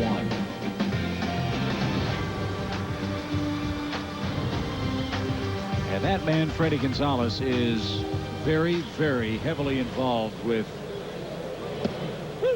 members of our armed forces, the Wounded Warrior Project. Every time we're out in San Diego, he arranges visits out to Coronado. Right.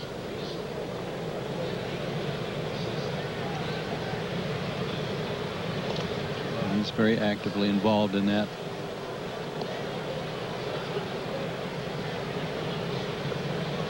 So while we celebrate the Braves' history, maybe the most important thing is we celebrate the men and women who make it possible for us to enjoy this weekend.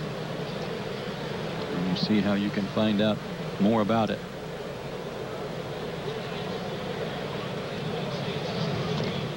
Parra reached and rolled out to second. And he's an easy out, 1 away. Parra's 0 for 3. Good start to the 5th for Hudson. He could use an easy inning.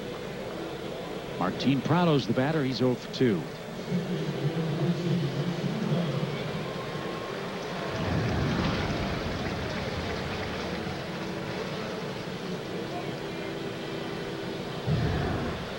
Game 81 today, right? 81 it is. Halfway. 46 and 34 at the moment.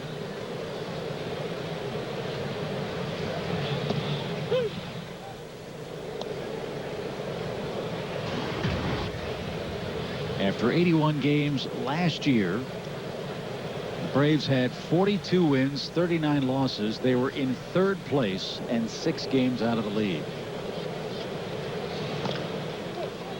Simmons gets a Sunday hop on Saturday afternoon. 2 outs. So they're playing better, and the other teams are playing worse.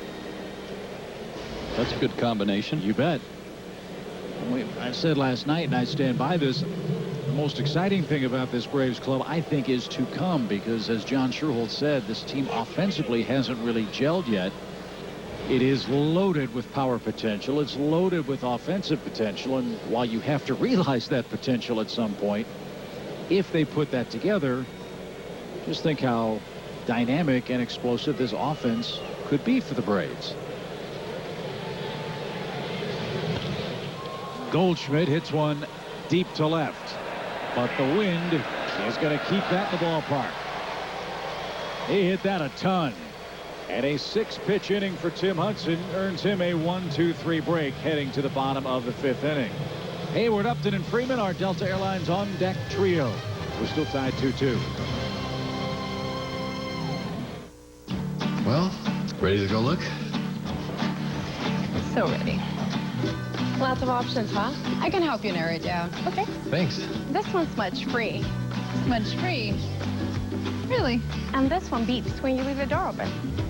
Get those brand name bells and whistles, even on a budget, with red, white, and blue savings. Thank you. More saving, more doing. That's the power of the Home Depot. Buy now and save $300 on this stainless steel Samsung refrigerator. Your local Ford dealer celebrates red, white, and you. Me? Yes, you. And you. You mean me? He means us. For helping make Ford America's best-selling brand, we're thanking you. Sweet. And you, Birdie Machine. Me? And you too, Supermom. Me? Drive Mustang with up to $44.95 cash back. Plus, military personnel, veterans, and retirees get an extra $750 for up to $52.45 during the Red, White, and You celebration. Look at him, living on cloud nine with that U-verse wireless receiver. You see, in my day, when my mom was repainting the house, you couldn't just set up a TV in the basement. I mean, come on. Nope. We only watch TV in the rooms that had a TV outlet. Yeah, if we wanted to watch TV someplace else, we'd have to go to my Aunt Sally's. Have you ever sat in a plastic-covered couch? You're missing a good game over here. Those kids wouldn't have lasted one day in our shoes. Add a wireless receiver. Call to get U-verse TV for just $19 a month with qualifying bundles. Rethink possible. Tied at 2, bottom of the 5th at Turner Field. Couple of young elite first basemen being showcased over the course of this weekend between two first-place teams. And, of course, Freddie Freeman has been sensational defensively. This catch in Kansas City, one of the best all year. When Freddie Gonzalez talked about him today, he said he is one of the best defensive first basemen in baseball. And, of course, we all know what he does in the clutch. He had a string of 2 walk-offs in 3 games. So, why then is he 5th in all-star voting? Just 1.1 million votes. He's behind Brandon Belt and Alan Craig, among others, in the race for the National League All-Star team at first base. When when Gonzalez talked about defensive first baseman, kind of echoed what John Smoltz said earlier in this game. He said, you got a guy at Cincinnati and Joey Votto who's really good defensively, but other than that, I think Freddie Freeman's one of the best in the National League and should be considered one of the best. We all agree with that, Tom. And when I'm looking at those guys in the top 5, and Bruce Bochy is an honorable, wonderful person and a great baseball manager. But let's face it, let's say Votto and Goldschmidt both are in because of their numbers, and they both deserve it, either by vote or by numbers. If you're going to pick a third guy, I mean, you're obviously going to be more partial to your own guy. If Brandon Belt's still up there, I mean, you got to consider him over someone else. If you're Bruce Bochy, it's just natural.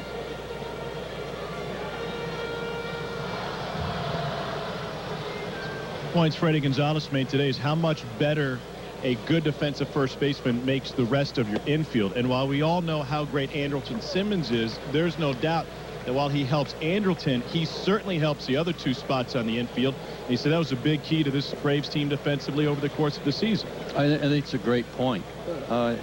If you've got a good first baseman, it's like he's playing 4 spots, his own and helping out on the other 3. This was first play of the game. Took a hit away from Parra. Nice speed. And even the infield hit that Arizona got with the wide throw when Goldschmidt was running. Freeman came off the bag and with his big wingspan tried to make the swipe tag and almost got him at first base. A good start to the Braves' 5th. Heyward walks in a 2-2 game with Justin Upton back. And there's also, going back to our unwritten rules discussion, in the World Series, it's sort of a reward for a guy like Brandon Belt too, right? Well, if he deserves it, yeah. If he's putting up good numbers, I'd have to look him up and see what he's actually hitting. We saw them not too long ago, and I don't mean to disrespect him, but I don't think he's putting up the numbers that Freddie Freeman's putting up. He's just not. Freddie's not getting as many votes. Hopefully that'll change up to July 4th. Again, you can vote online at Braves.com. You can vote at MLB.com. And best way to vote is to get yourself to the ballpark. Got a day here tomorrow and then 3 with the Marlins on the 2nd, 3rd, and 4th. 263, 8 homers, 34 RBIs for Bell.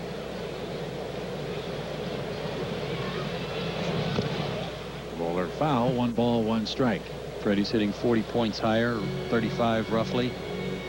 Same number of homers, and Freeman's got 16 more RBIs and missed 2 weeks. So I would say vote. If you're listening and close to a computer, go online.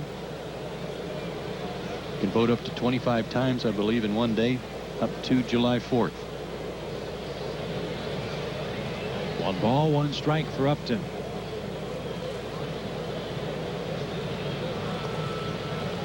And that's MLB.com, right? Is that where you go to vote? Uh-huh.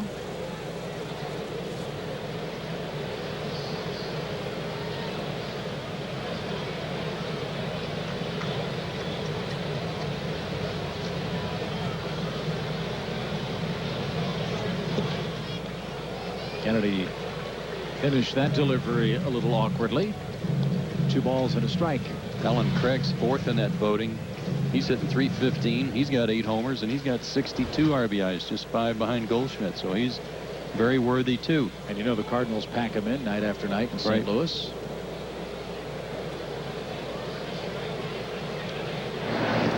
I remember days where, as we were coming down to the last week or 10 days, even 2 weeks of voting, when we thought that there were some Braves that might have a chance, and if there was a Cardinal that might be close, we'd look to see where the Cardinals were playing right before the All-Star or before the deadline, and know that the ballot box would be stuffed. Yeah, if you're in St. Louis during final days of voting, you'd think it snowed. Yes. All the little boxes that you have to poke out with a pen, those little fragments of paper were all over the place at the ballpark.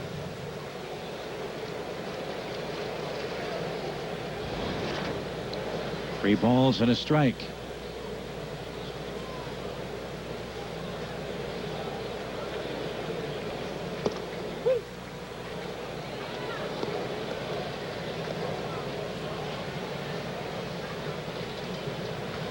Kennedy hit Upton in the first inning. Justin hit him back with a single, and he scored ahead of Freddie's home run.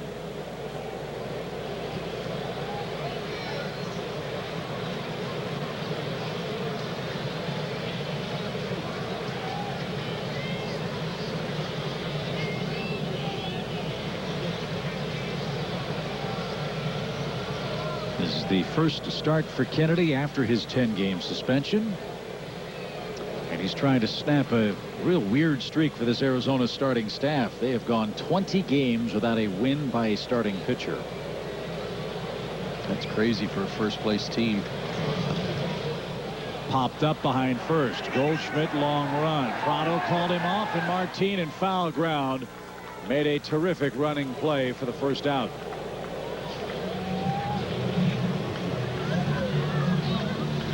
The wind was pushing that away from Prado, but he was on a dead sprint. And the only guy other than Kennedy who was thrilled to hear him call for that ball was Goldschmidt, because he didn't know where it was. Tough play for a first baseman. So I told you earlier, Freddie loves to hit against the Diamondbacks. Here's our updated Georgia lottery hitting the jackpot. .429 average. Up to 18 RBIs thanks to this rocket he hit out of here to straightaway center field his last time up. Gave the Braves a brief 2-0 lead.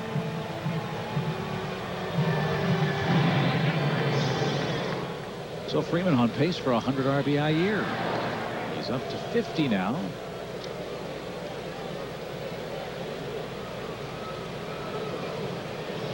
And 8 home runs. Miguel Montero's only thrown out 3 of 22 base stealers. Can't hang all of it on him. I'm sure some of the pitchers don't give him any help, but only 14%. It sounds low for an all-star catcher.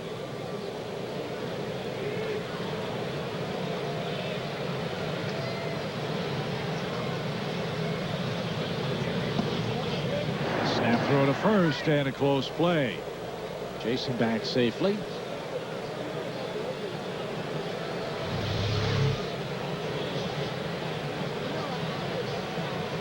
Might come closer to getting him there than he would at second.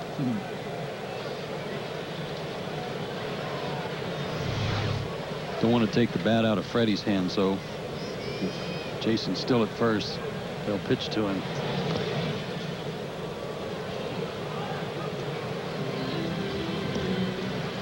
Kennedy's got a good changeup today. He made a real good pitch to Andrelton Simmons to strike him out in the second inning with runners at second and third and 2 out.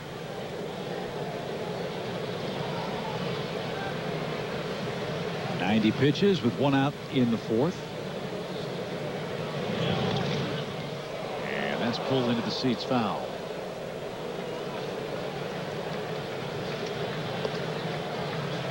Excuse me, in the 5th inning. Beg your pardon, 5th inning. As Freeman rips it foul. Delta Airlines, a proud sponsor of the Atlanta Braves. I was going to ask you, what do you think of Kennedy's stuff after this long layoff? I think it's good. He hasn't made that many mistakes. Freddie got one, obviously. But he's a good pitcher. 10 days doesn't seem to have affected him. A couple years ago, this man was a 21-game winner. Finished 4th in the National League Cy Young voting. He's under 500 this year.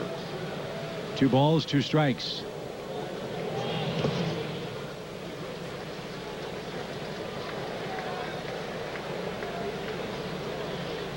And it was in 2011 when he was a 21-game winner and the Diamondbacks were in the playoffs that he was in the Cy Young running.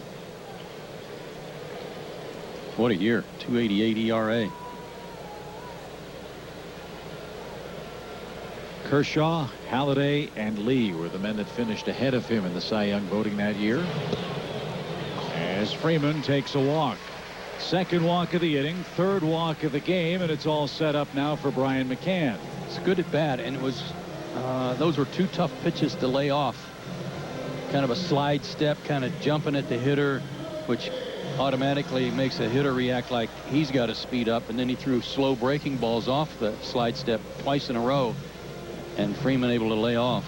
Counting today's game, I've got Freeman with 12 walks in the last 11 games. It's a lot.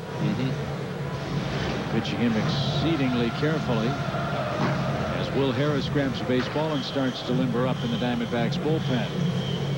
Well, that's kind of started against the Mets. They started pitching around him.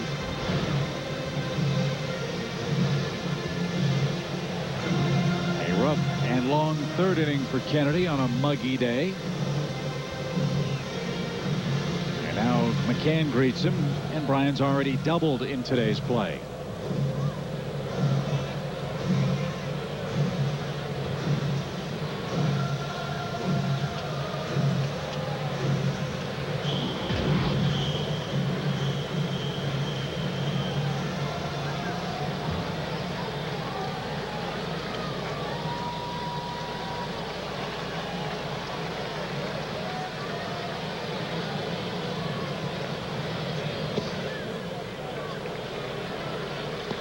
One ball, no strikes.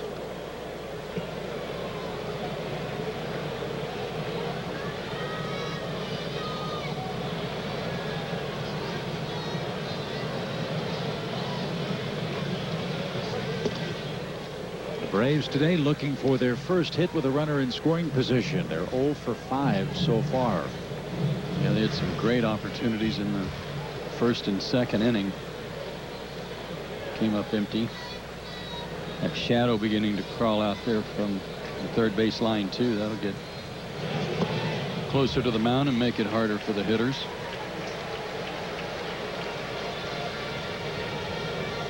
Kennedy only walked 1 in his last start, but that was, as Chip said, back on the 16th at San Diego. 6 innings of work, got no decision. Serving his 10-day suspension. This is his first start after the suspension. And he just walked the bases loaded. Dan Uggla will hit with 3 on and 1 out.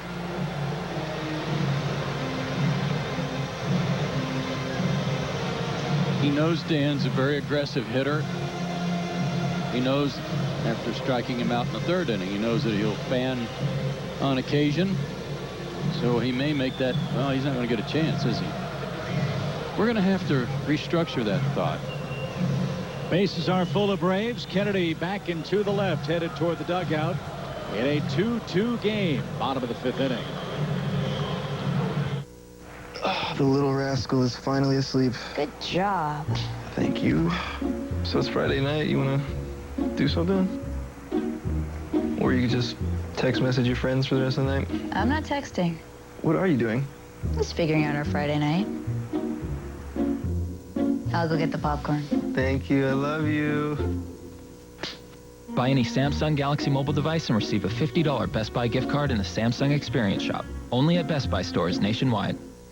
Between you and me, they're strange creatures. They are. They don't think like you and I. You know it. They ignore us. Totally. It's like we're only here to serve them. Yeah, that's what I've been saying. But then they turn around and fill you up with Chevron with tech crime. I guess we're doing something right. Yeah, but come on. Humans are weird. Your car takes care of you. Care for it. Chevron with Techron. Care for your car. And what's up with the cat? Got my eye on him.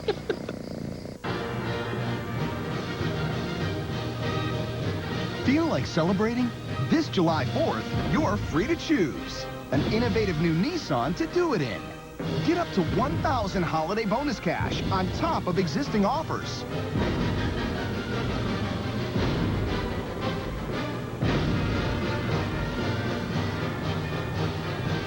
The finale is coming soon. Shop at choosenissan.com. Big crowd in Atlanta hoping the Braves can break through here in the bottom of inning number 5. Bases are loaded. 1 man is out. All season long, Braves baseball on Fox Sports South is being presented by Academy Sports and Outdoors. The right stuff, the low price every day. Joe Simpson, Tom Hart, Chip Carey with you as a new Arizona pitcher is on the mound. Will Harris, they got him off waivers in early April from Oakland, and he's pitched real well for them of late. He has worked scoreless outings in 14 of his last 15 games, and right-handers are just 2 for their last 15 against him. But I think the same holds true here for Dan Uggla, knowing he's aggressive and wants to drive these runs in. He might be willing to, or might be able to look for an off-speed pitch here early in the count.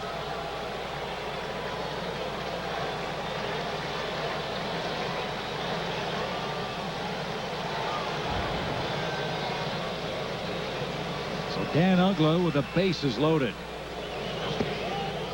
And he takes ball 1. We talked at length this year about how the Braves as a club have struggled with runners in scoring position. That does not apply to bases loaded situations. No, it doesn't. They're hitting their area code 404 as a team with the bases loaded. Outstanding. There's the breaking ball. Harris worked last night, got 2 outs, walked a batter, and they took him out of the game. Brian O'Nora is going to give Montero a minute to shake that foul tip off his arm. Or was it the bat?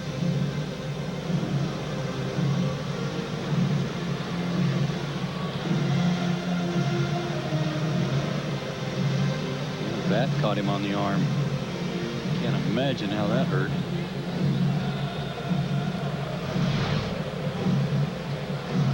Brian O'Nora just looks like an umpire, doesn't he? Uh-huh. As your dad would say when they called central casting. When they called central casting. 1 ball, 1 strike.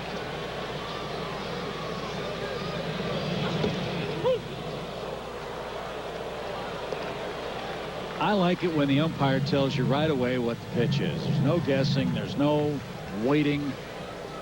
Arm goes up and he yells strike.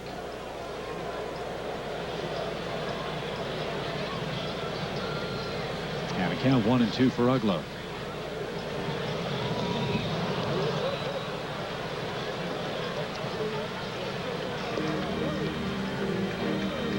was interesting.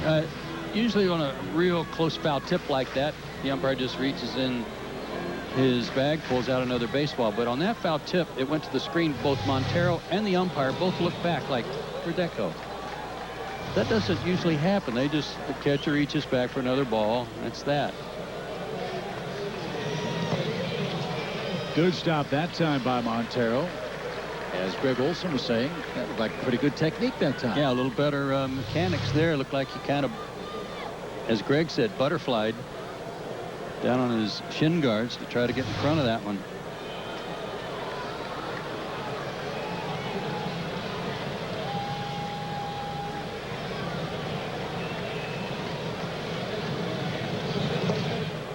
Another one.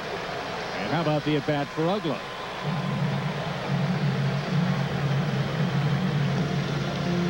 He's actually made a couple of real good pitches with his fastball in.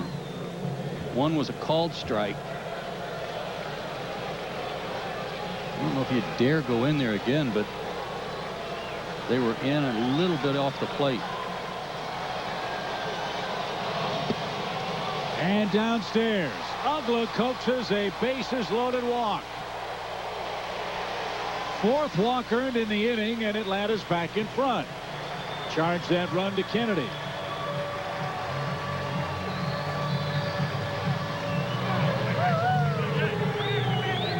Dan came in to today's play fourth in the league in walks.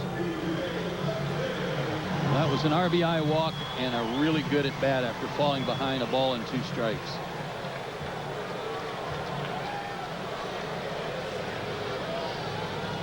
Now B.J. Upton bats.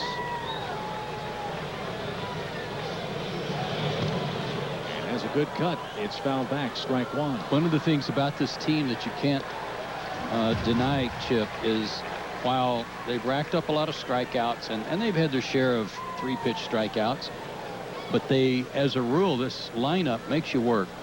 They really add the pitches up on starting pitchers, and rarely are they able to get through 5 or 6 innings without being close to 100. That was the case for Kennedy today, as he left with the bases loaded. 1 in, 1 out, and an 0-2 count for Upton. 97 for Kennedy. 97. He had but 1-1-2-3 inning. That was the 4th inning. So Freeman, McCann, and Uggla on the bases. Fly ball center. Pollock drifts back. He'll have room to make the catch.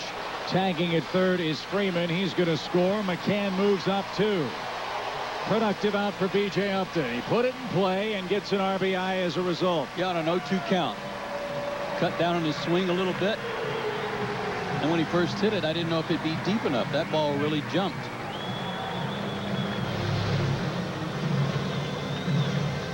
Good job. Got a good pitch to handle and didn't try to do too much with it. His 18th RBI. So today offensively, Joe, a day where the Braves are doing a little bit of everything. Patience, some power, and making productive outs. Very diverse offense. 4 runs on 5 hits. Still got a guy at third base, too. Get another one in. And Chris Johnson, the man in the box.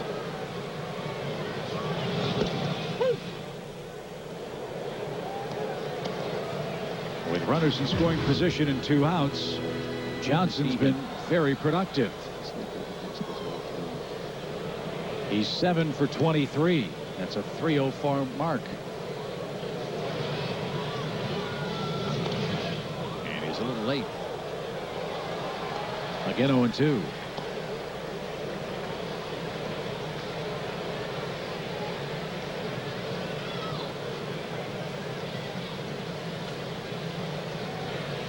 T.Hudson has the lead again.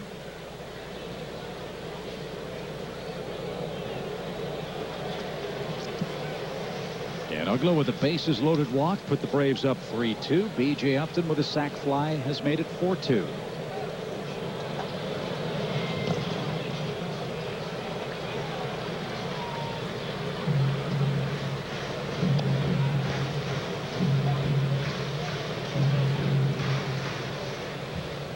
The Mets beat Washington 5-1 today. The Braves have already picked up a half game on the Nationals. They could make it a full game if they can finish off Arizona today.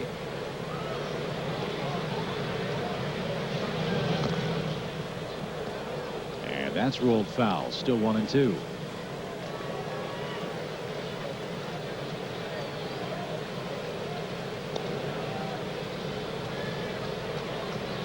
Chris Johnson, like Justin Upton, has had some success against his former teammates. Already this year in 4 games, 5 for 11 with a homer.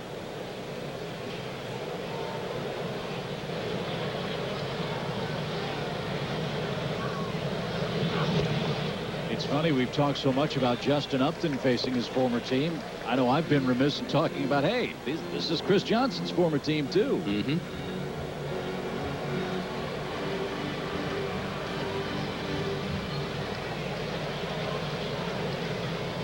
A hit today in the second.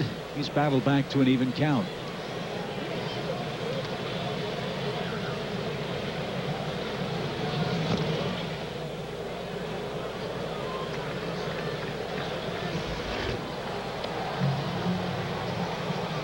T.Hudson's last win was May 5th against the Mets, 9-4. But the last time he got as many as 4 runs to work with was May 21st. So well over a month ago. 6 starts ago. Usually give him 4 runs. Yeah. And book a W.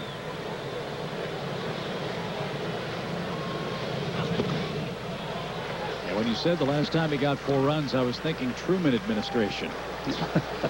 Yeah. That's what it felt like, too. Right?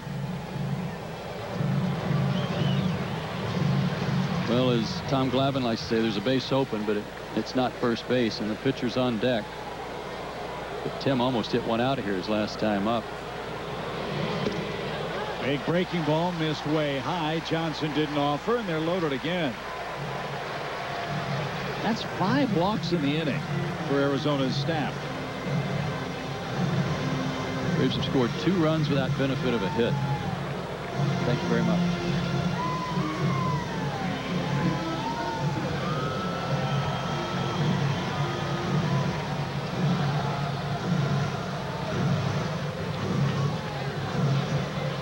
So the luxury of having a base open allows you to pitch to the pitcher. The disadvantage is if you're wild, there's no place to put him. And Harris has already walked 2 men in the inning.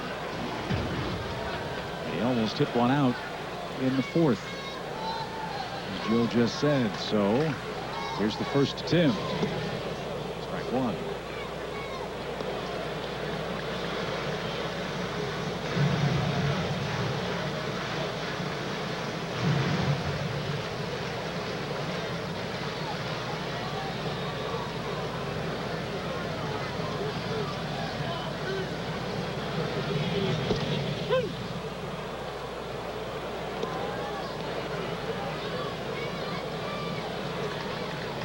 No balls, 2 strikes.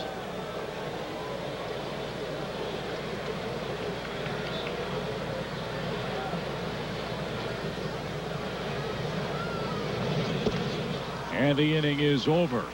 The Braves, as Joe said, scored 2 runs without a hit. They got 5 walks in the 5th inning. All those runs are charged to starter Ian Kennedy.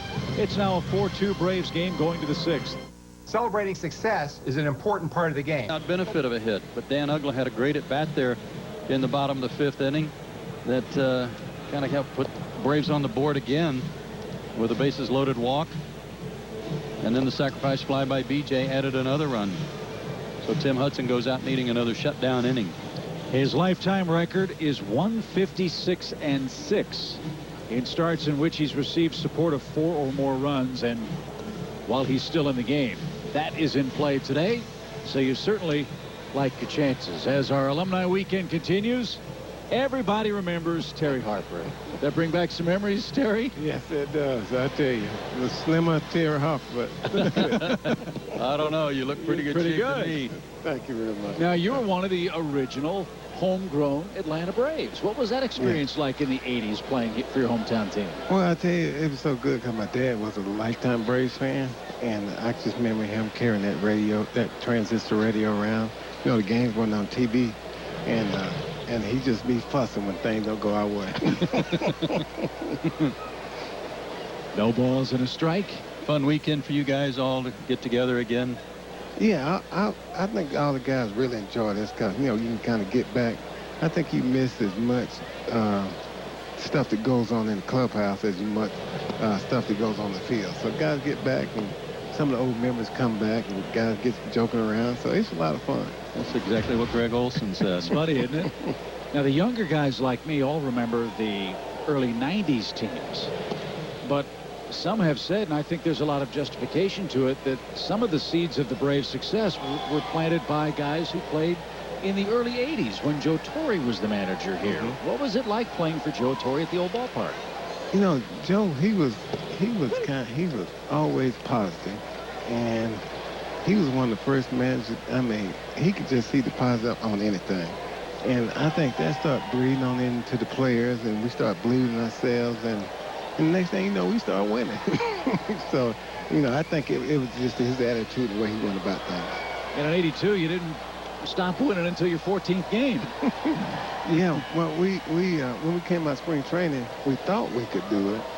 And I think when we got off that good start, that just kind of one thing led to another. And then I think the guys we actually start to think we are supposed to win when we go out there. So it really helped getting off to that good start. 2 balls, 2 strikes to Eric Chavez, and Tim just missed inside. It's a full count. Who were some of the fun characters on that ball club, 82? Wild and Crazy Dale Murphy? Yeah, well, well, me and Murphy, we used to take all the jokes because, you know, I don't know how it is, but every time we pick up a cookie or something to snack on, it's like somebody was always looking at us. There y'all go eating again. And so me and Murphy, we always had to being the eaters on the team. But Glenn Hubbard, you know, he used to always lighten the shoes, and Claudel Washington and Gerald Perry, he was one of the worst as far as just getting stuff started. So, you know, it's good. And Rick Camp, can't forget about Campy. And I think that's good because, you know, when things get a little tight and you got some guys who kind of lighten up the atmosphere, it really helps out as far as just loosening everybody up. 9th pitch of the at-bat coming to Eric Chavez. Arizona starting off the 6th inning. And he'll see a 10th as that one's popped up over the dugout third base side. Montero will be next for Arizona. I'm not sure that Tim Hudson is going to pitch much beyond this, given the heat and humidity, but it's pretty much sealing the deal if this at-bat continues the way it is.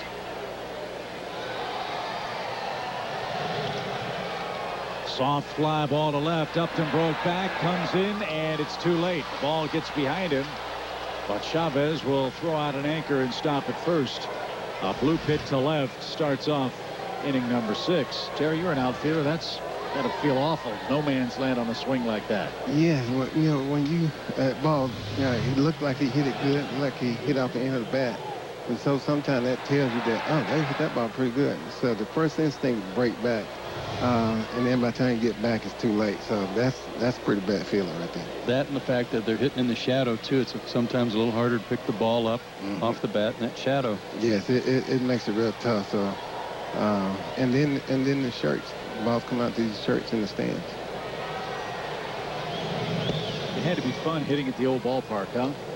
Fulton County Stadium? I tell you, you know, I was more of a line drive hitter, but, you know, when the line drive keep going, you know, then you start having some other thoughts. Your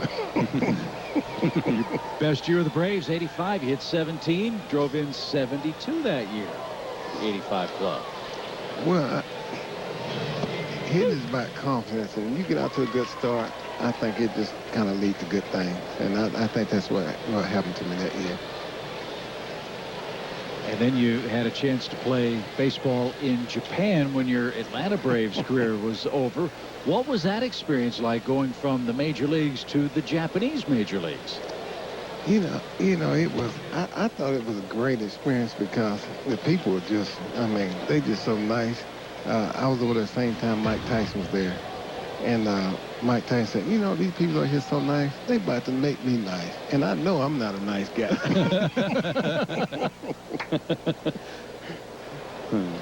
2 balls and a strike. Were you able to learn Japanese while you're over there? Did you speak some Japanese? I was just starting to get into it, and I, you know, when you have those interpreters and then the people that be around you, and you think they can't speak English, and you know you might be around for a week or two, and then all of a sudden they start speaking English, and so you really don't get a chance to speak a whole lot of Japanese because everybody don't speak English. That makes it easy, right? Yes, it does, and I needed it too at the time. I tell you. 2 balls, 2 strikes. Favorite Braves memory for you? Well, for me, the year we clinched it, I hit a home run to L.A. I don't know if it clinched it. I think it clinched it for us. And when I was running around the bases, I tell you, all I could think about was, you know, my dad carrying that transistor radio. There you go. Oh, how cool. 2 balls, 2 strikes. And he's swinging and a miss. Montero's retired by T.Hudson. One away. I know he wasn't fussing about that if he was listening. Yeah, he's all smiles. Let's see, for Tim, that is his 2nd strikeout in the game. And he goes after Jason Kubel. If he can get a ground ball, he might be able to pitch 6 complete. Terry, I know you guys look forward to this, what has grown into a really wonderful alumni weekend, and added today is that memorial for the alumni out in the center field plaza and Monument Plaza, honoring all the former Braves coaches and players that have passed on. That's a wonderful thing too, to add to all this. Yeah, that's great. I tell you, the Braves, I tell you, kind of class organization, and you know, each year they do one more thing to really just make them stand out even more. And so, because we had some great guys pass this year, and it's a great thing. 1 ball, no strikes for Jason Kubel. Well, what keeps you busy besides watching every Braves game on Fox Sports South?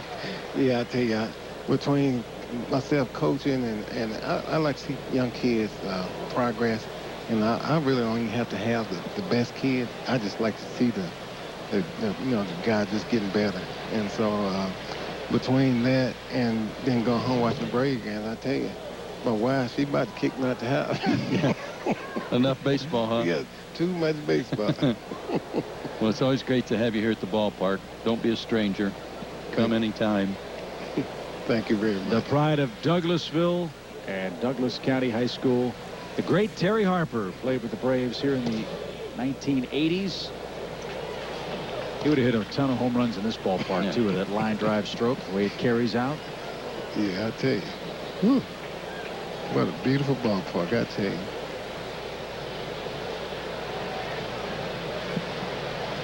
Three balls and a strike to Jason Kubel.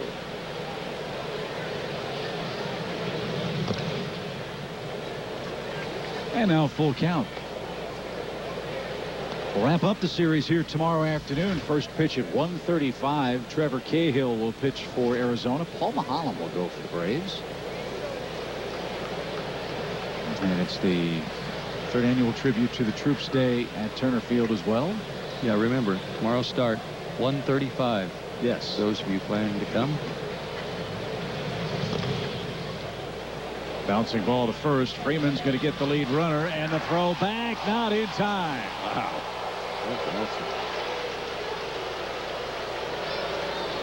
Two rocket arms almost turned a slow developing play into a double play. Terry, a lot of big first basemen sometimes are lumbering, and you put them at first base because you know they couldn't play in the outfield or anywhere else. But Freddie Freeman has got a good arm, and he can pick it over there. Yeah, that was the first thing I was thinking about when you let that ball go. I said, "Whoa!" That means that ball can zip out of his hand, kind of like Simmons. I tell you, I like to see both of them guys on the mound. Yeah. Both can throw 97. Boy, I tell you, that brings back memory because those guys. Push come to shove, you know, sometimes we used to have all them late rain games and guys had to come in the game. But it's nice to know you got those two guys. That's something Joe talks about all the time, is how one way the game has changed. You have Almost everybody in bullpens nowadays throwing in the mid-90s. Everybody. Well, I was coaching the Braves system. I think we had one guy in Greenville, and that was Mark Wallace. Now everybody's Mark Wallace. Yeah, exactly right. That's exactly right. Great way of putting it. So get in there, hit 300 against that stuff every day. I tell you, you know, it's good to see that guy, but if it's straight, you know, I think big league players, they get a couple swings at it. I think they can figure something out. Now, when that thing starts moving, that's a whole different ballgame. Bobby Cox always said, a major league hitter can time a jet. You're right. You won't see too many guys complain about that. There's the action in the Braves bullpen. The next pitch for Hudson will be 100. And it's scorched into center field off the bat of Pollock. B.J. Upton going back, and it is gone. And look at Hudson.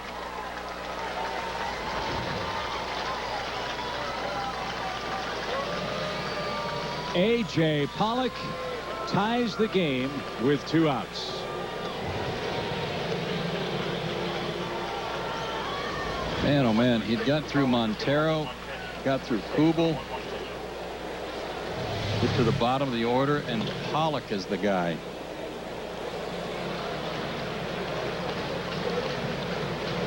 Tim was 1 out away from leaving the 6th inning with a win. Hanging slider upstairs.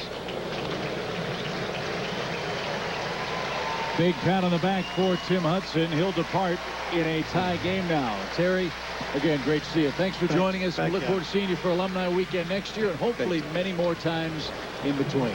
Thank you all very much. Thanks for having me. There you go. All right. Good night. You too. I'm going to dream about that steak. I'm going to dream about that tiramisu. What a night, huh? But can the test drive be over now? Head back to the dealership. Oh, yeah. It's practically yours. Sorry. But we still need your signature. Volkswagen Sign Then Drive is back, and it's never been easier to get a Passat. That's the power of German engineering. Get 0 down, 0 do-it signing, 0 deposit, and 0 first month's payment on any new Volkswagen. Visit VWDealer.com today. Look at him, living on cloud nine with that Uverse wireless receiver. You see, in my day, when my mom was repainting the house, you couldn't just set up a TV in the basement. I mean, come on. Nope. We only watched TV in the rooms that had a TV outlet. Yeah, if we wanted to watch TV someplace else, we'd have to go to my Aunt Sally's. Have you ever sat in a plastic-covered couch? You're missing a good game over here. Those kids wouldn't have lasted 1 day in our shoes. Add a wireless receiver. Call to get Uverse TV for just $19 a month with qualifying bundles. Rethink possible. By participating in Georgia Power's Home Energy Improvement Program, you can cut your energy usage by up to 30% and get up to $2,200 in rebates. Get up to a $300 rebate when you properly insulate your attic, or up to a $400 rebate when you professionally seal around windows, doors, and other places where air can enter your home, all while making your home more comfortable and more energy efficient. Learn more at georgiapower.com/home improvements, official energy partner of keeping more in your pocket. Boy, a heartbreaking blow off the bat of A.J. Pollock. His 6th home run came with 2 outs in this 6th inning. And Arizona off the deck now ties the game 4-4. You can understand his frustration. It's been a long 6 weeks trying to get back in the win column. And so the base is empty. Alex Wood answers our AT&T call to the bullpen. Pitched in 1 game at Kansas City. That was on Wednesday. He took the loss. 2 hits and a run in a 1/3 of an inning in that 10th inning. Gave up the hit to Alex Gordon.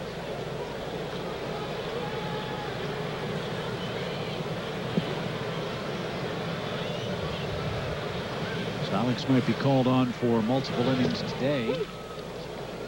As the 8th place hitter's up for Arizona, Atlanta will have its leadoff man up in the 6th. Yeah, Tim made the last out in the 5th inning.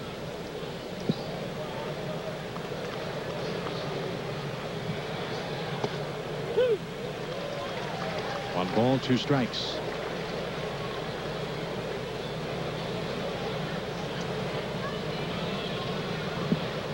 Well, One of the many things that makes this game so amazing.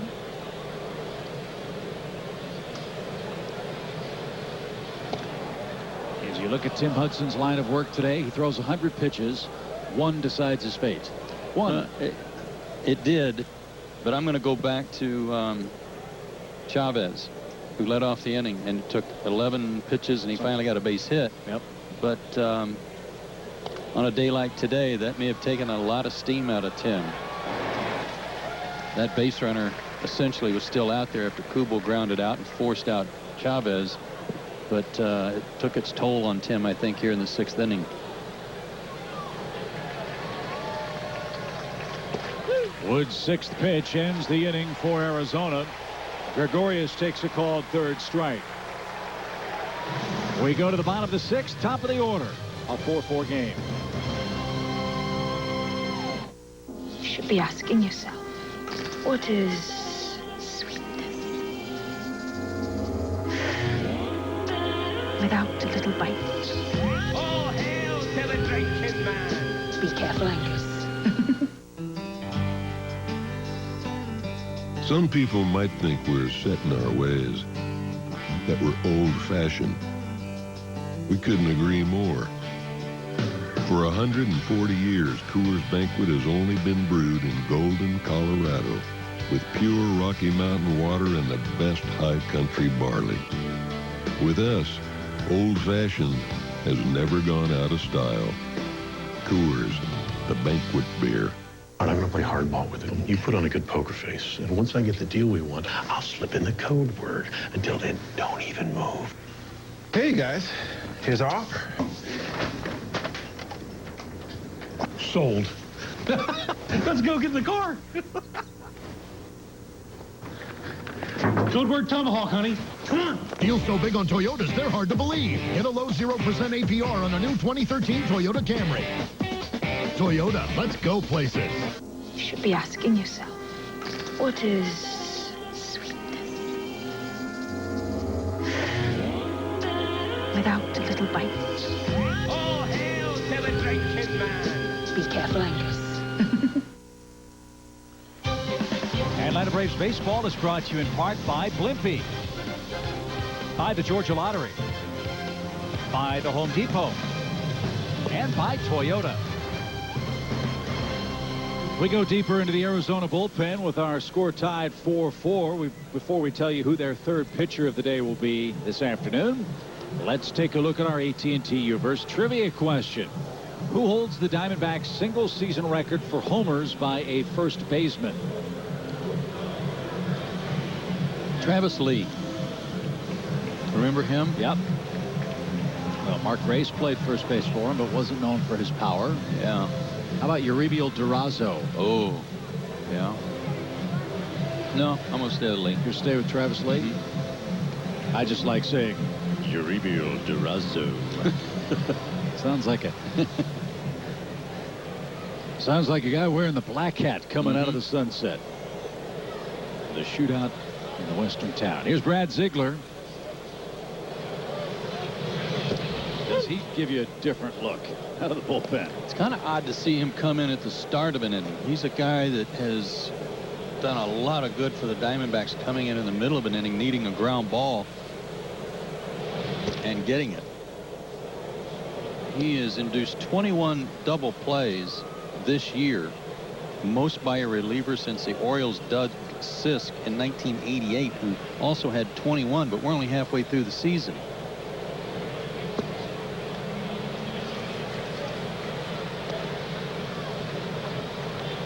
He's also induced 76 ground outs compared to 10 fly ball outs.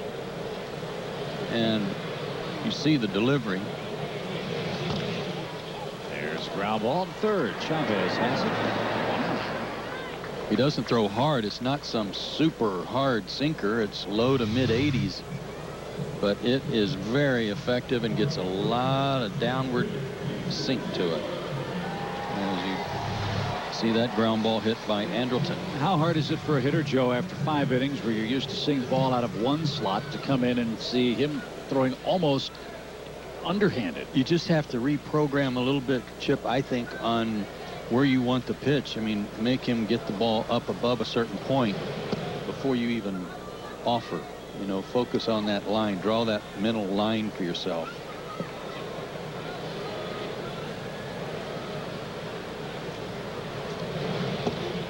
And change bats. Go to the bat rack and get a wedge. How about cricket mallet? I think that's what they call it, a bat or a mallet. Those flat-sided things. That'd be a good call. Brian O'Nora would just look the other way.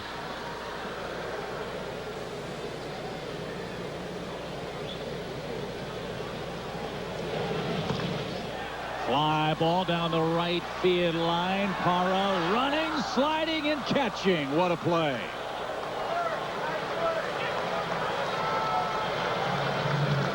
Well, I thought Jason got it when he first hit it, but apparently too much off the end of the bat. And if it stays in the park, there's a good chance this guy's going to run it down. Nice play again by Parra. He had a couple of misadventures last night in center field, lost a ball in center. Remember, early in the game, he made a bad throw that allowed a runner to get into scoring position. But I think we said last night he's better than that. Yeah.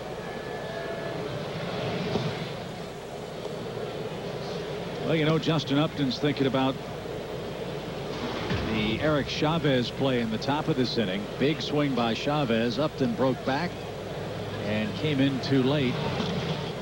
And he singles the other way to give Freeman a chance. What hurt on that play for Upton was obviously the result of the inning, and that was the Pollock homer that tied it up. Some smart hitting there by Justin. Continues to torment his old club. His 2 hits today, and he was also hit by a pitch.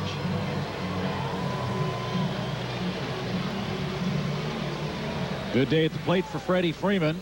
A 2-run homer in the 3rd. He walked and scored in the 5th.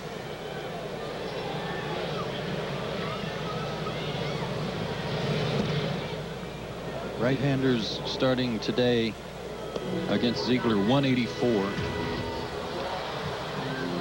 And left-handers 214. So an improvement, but not a gigantic difference between lefties righties. Yeah, with Freddie, it doesn't really matter. He hits lefties real well. And righties too, obviously. 1 ball, 1 strike. I thought that was one of the great stats that came out yesterday. Everybody talking about Chipper, but Pete Van Wieren reminding us, he was talking about Chipper's 300 career average, that he hit a career 300 or better from both sides of the plate.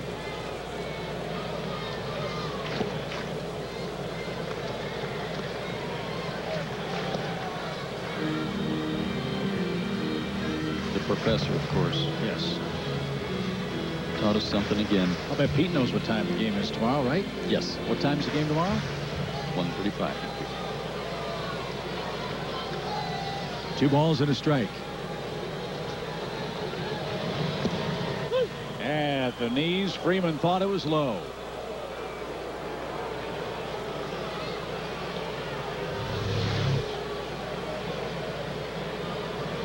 Fox Tracks agrees with Freddie.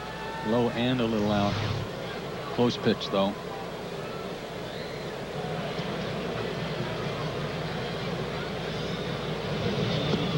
And a breaking ball ends the inning.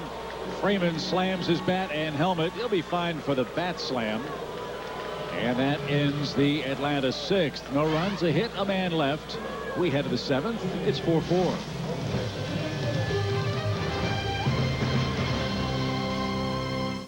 Monster waves, too fast, too scary, until an ingenious idea changed everything. Tow-in surfing. Courageous thinking. It's how we engineered the Mazda 3.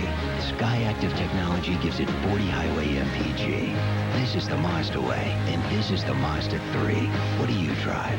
Get the 2013 Mazda 3 with either 1,000 customer cash or 0% APR for 60 months, plus 500 APR cash. The new Malibus are getting a lot of attention at your Chevy dealer lately for good reason, like Malibu LTZ with Chevrolet MyLink. KBV called it one of the most user-friendly multimedia interfaces on the market. Malibu LT with 10 standard airbags, more than Fusion or Sonata, and Malibu LS offering an EPA-estimated 34 mpg highway. See your Georgia Best Chevy dealer. Right now, combine $500 bonus cash with other offers for a total value of $2,500 on the 2013 Malibu.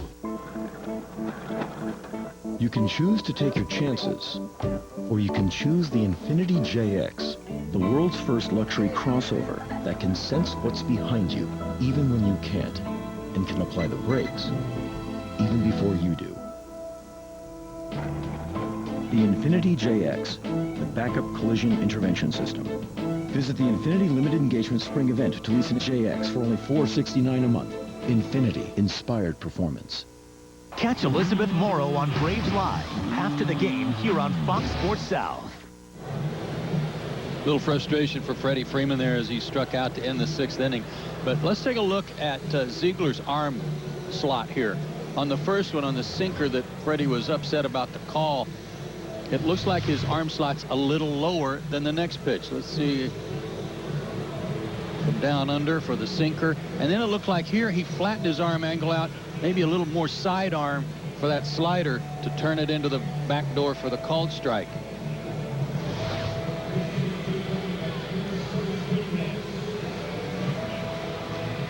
Good catch, good sequence. Bad result for Freeman. Yeah, I think Freddie was, I mean, the backdoor pitch was a strike, but I think he's just more upset about the strikeout resulting from a call that he thought was not a strike on the one before. So to the 7th we go.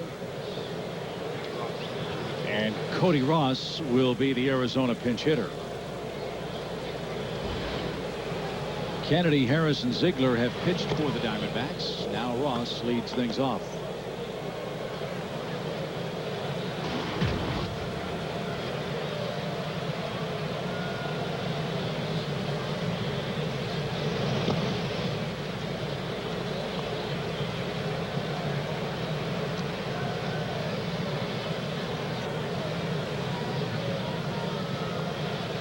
Full inning for Alex Wood. He retired Gregorius to end the Arizona 6th.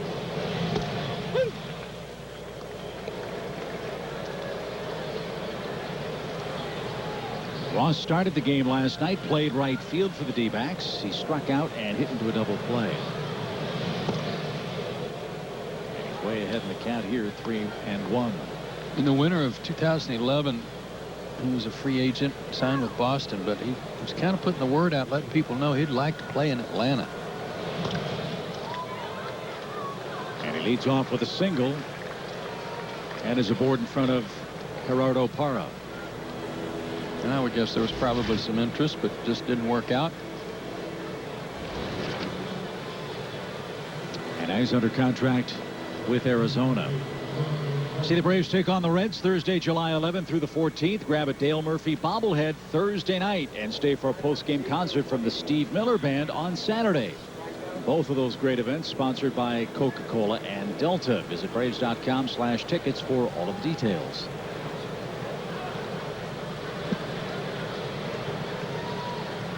Parra has an 0 for 3 day.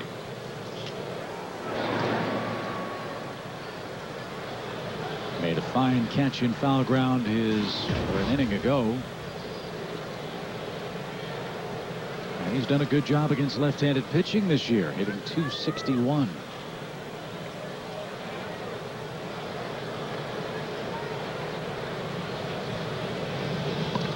He pushes a bunt toward third. Chris Johnson will have but one play, and it's to first and in time. A sacrifice.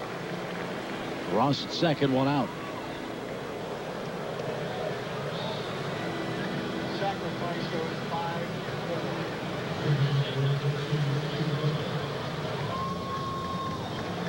And Martin Prado, the scheduled hitter, that summons Freddie Gonzalez out of the Braves dugout. He'll play a matchup with the Diamondbacks here in the 7th. A leadoff single and a sacrifice. Arizona has the go-ahead run in scoring position. We'll tell you who the new pitcher will be after this.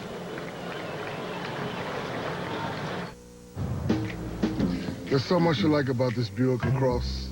Sophisticated styling, fresh technology, and an EPA estimated 36 mpg highway. Like my mom said the day I was born, wow, that's a lot more than I expected. If you don't know the luxurious yet fuel-efficient LaCrosse, you don't know Buick. Now get a 2-year experience Buick lease on a LaCrosse with 2 years of SiriusXM, OnStar, and scheduled maintenance, all for this low monthly payment. Look at him, living on cloud nine with that Uverse wireless receiver. You see, in my day, when my mom was repainting the house, you couldn't just set up a TV in the basement. I mean, come on. Nope. We only watched TV in the rooms that had a TV outlet. Yeah, if we wanted to watch TV someplace else, we'd have to go to my Aunt Sally's. Have you ever sat in a plastic-covered couch? You're missing a good game over here. Those kids wouldn't have lasted 1 day in our shoes. Add a wireless receiver. Call to get Uverse TV for just $19 a month with qualifying bundles. Rethink possible. Old friend Martin Prado coming to the plate here in the 7th. He said yesterday was like a homecoming for him. Turner Field is like home for me. It's like so many good moments, so many frustrated moments that made me better as a baseball player. Just made me grow up and appreciate baseball and take baseball in a different way and a different level. And Turner Field was like a school for me. And he's a focus of our Academy Sports and Outdoor Leaderboard. Most hits in the National League since 2009, 723, but he doesn't have one here today as he comes to the plate with a man in scoring position. Yeah, we hope that continues, Tom. How about that? That's a good way of putting it. It's like a school for me. I mean, I don't know if I've ever heard a player speak of a ballpark that way, but well said.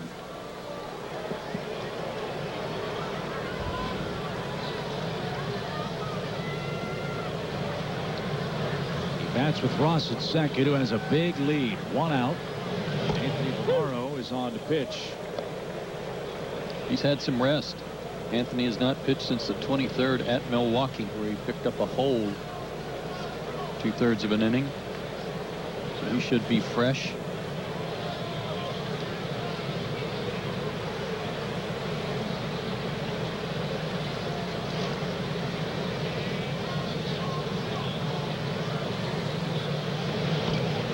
Looping line drive out to second.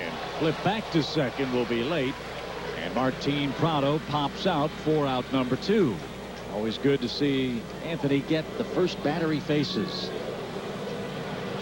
And Martin tried to do what we saw so often, just poke the ball in right field, but he hit it too softly to get it past Uggla. Well, it gives him the option now to pitch around Goldschmidt. And they will, wisely so. Goldschmidt with 67 RBIs. Braves have Avilan in the bullpen ready to go with Chavez on deck.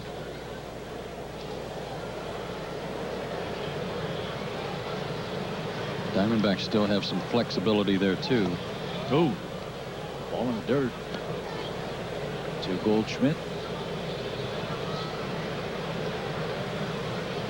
Aaron Hill still available on their bench.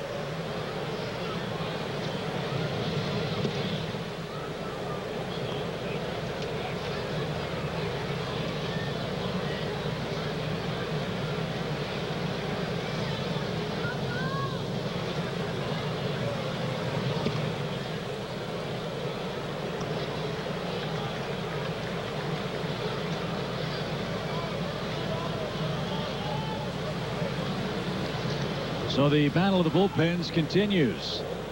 The Braves pitch around Goldschmidt. They'll go lefty-lefty with Chavez scheduled. Back to Atlanta in a minute. Your local Ford dealer celebrates red, white, and you. Talking to me? Absolutely. And you, Birdie Machine. Me? We're thanking you. Me? That's right, for helping make Ford America's best-selling brand. You mean me? He means us. And you too, Grillmeister. You know it.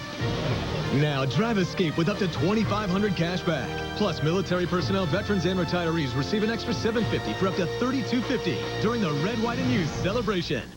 Oh, buddy.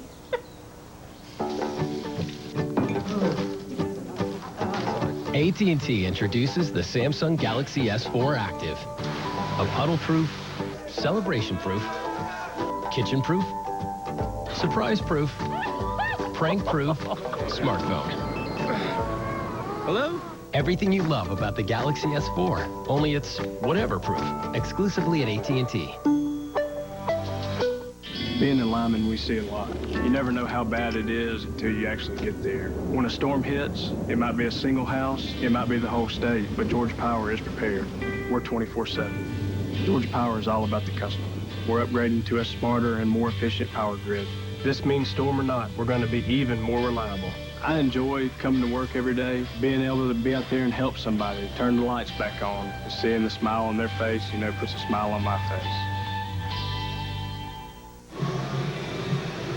Tie ball game, 2 out in the 7th. Diamondbacks are threatening.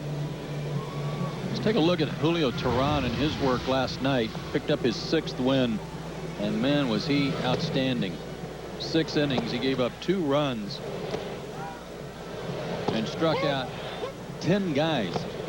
He gave up 4 hits, no runs, and struck out 10 guys. He said, well, it was Chipper's retirement party. I had to strike out 10, and he struck out the side in his last inning of work to do that. He's the subject of our Volkswagen pitching performance. Very impressive work. Let's hope it continues for Luis Avilan, who checks in for the 39th time. He's tied for 10th in the league in appearances already.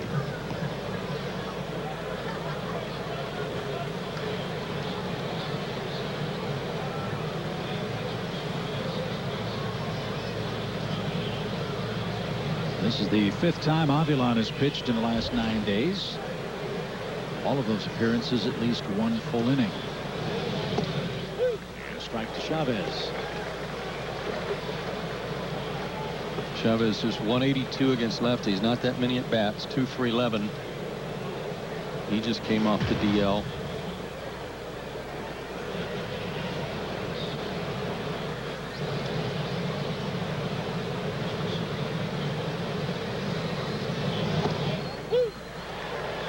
Quickly, strike 2. This is probably the only hitter he's going to face this afternoon. Worked an inning and a 3rd last night. I'm sure Freddie Gonzalez hoping the Braves can score, and then he can go into his 8th and 9th inning guys, Walden and Kimbrel.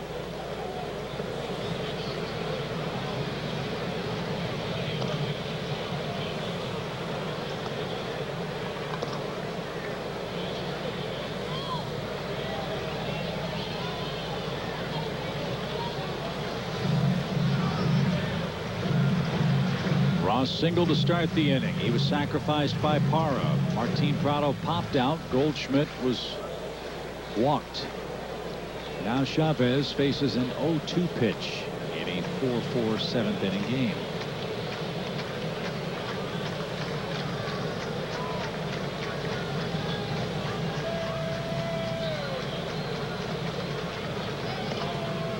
Popped up, foul ground. Chris Johnson on the run, gets there.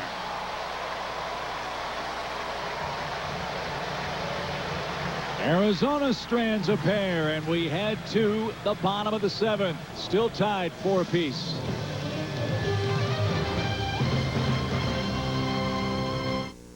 When it comes to keeping the family happy, there's no place like Academy Sports and Outdoors. They have low prices every day on things we love, like footwear for running or hanging out, apparel that looks great, gear for team sports, everything for camping, hunting, and fishing.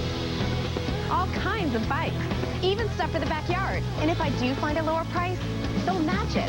Great memories start at Academy Sports and Outdoors. The right stuff, the low price, every day, Academy. Your local Ford dealer celebrates red, white, and you. Me? Yes, you. And you. You mean me? He means us. For helping make Ford America's best-selling brand, we're thanking you. Sweet. And you, Birdie Machine. Me? And you too, Supermom. Me? Drive Mustang with up to $44.95 cash back. Plus, military personnel, veterans, and retirees get an extra $750 for up to $52.45 during the Red, White, and Youth celebration. Oh, buddy.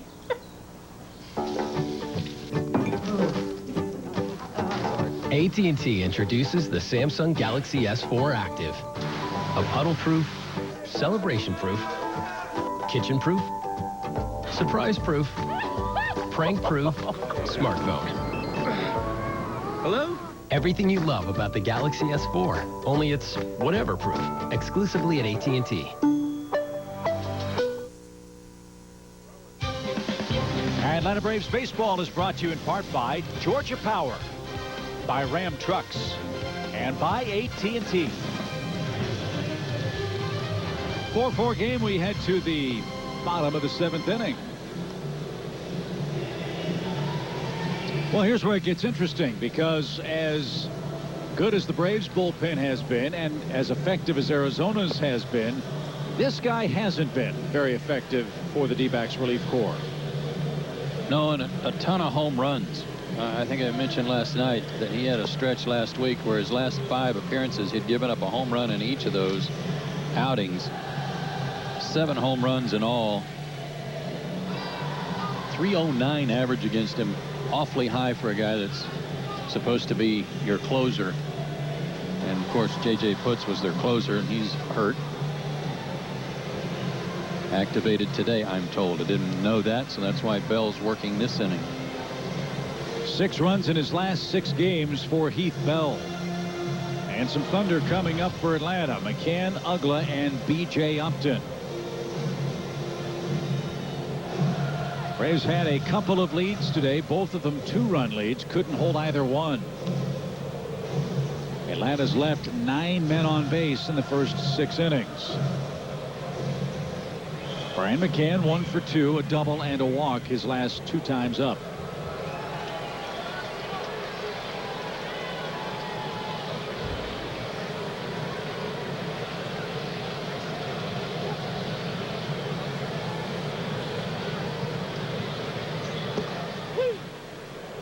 Another Arizona reliever, Joe, with a very unusual motion. Kind of jumps at you. But if he's not getting that breaking ball over, his fastball becomes very hittable. Good sign for him, and he threw it for a strike.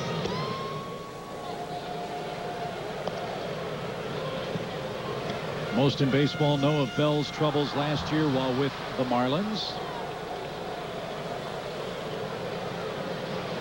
So that home run streak is still ongoing.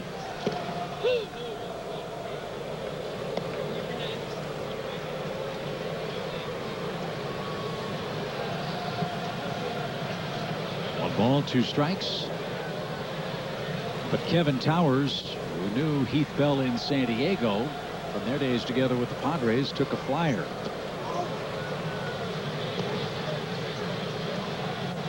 Bell is signed through 2014, a team option for 2015. He's not very, not very popular with his catcher right now. I know that. Not after that 52-footer.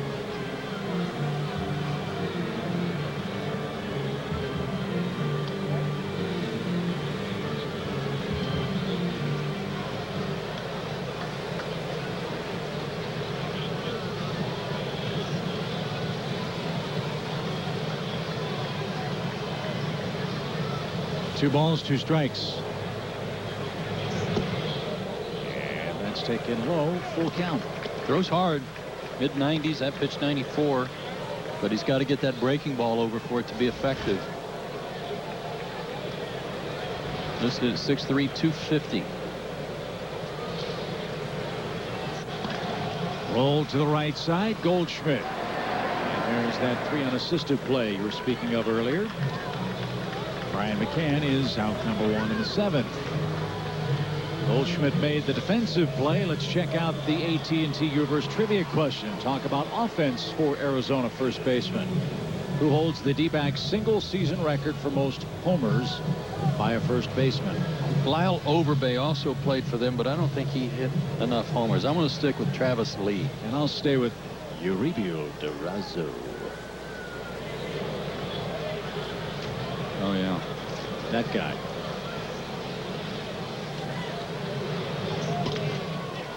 Broken bat, fly ball center. Pollock coming on and gets there. 2 outs.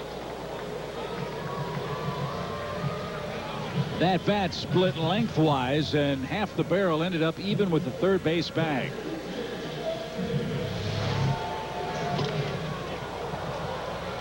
Looked like he was going to drop for a second, but Pollock can cover a lot of ground.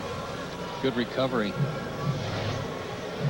Tony Clark, the guy who was the answer to the trivia question, was the second overall pick in the draft one year. Really? Mm-hmm. By the Tigers. It's another trivia question. You know who was taken in front of him first? Joe Simpson. Last night was a big night. What happened last night? Oh. Todd Van Poppel? No, the other guy. Chipper was taken first, Tony Clark second. Really? Mm-hmm. Didn't know that. By the way, Travis Lee was third behind Clark and Adam LaRoche. Hit 25. That's right. For them in 2010.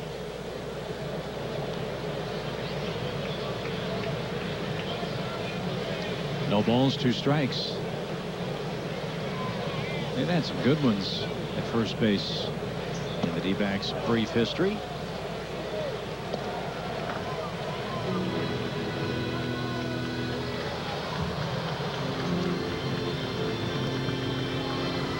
They had hoped Travis Lee was going to be a cornerstone for their franchise, but offensively it didn't work out for him in the desert.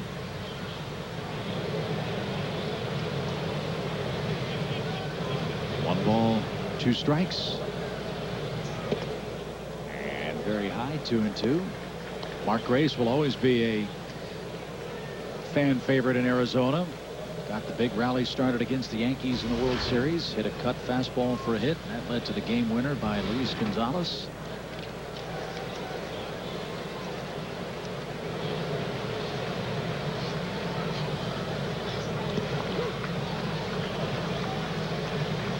And Bell's throwing it all over the place. You know, we're talking about Montero's just kind of jumping up trying to catch a lot of balls on the short hop. I'm beginning to understand why.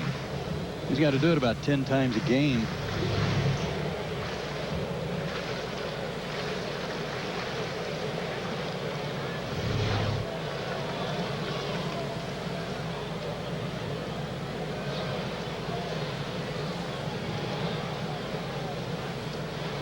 Full count for Upton.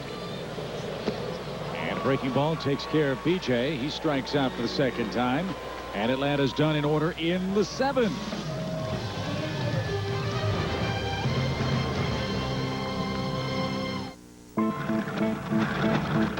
You can choose to take your chances, or you can choose the Infiniti JX, the world's first luxury crossover that can sense what's behind you, even when you can't, and can apply the brakes, even before you do.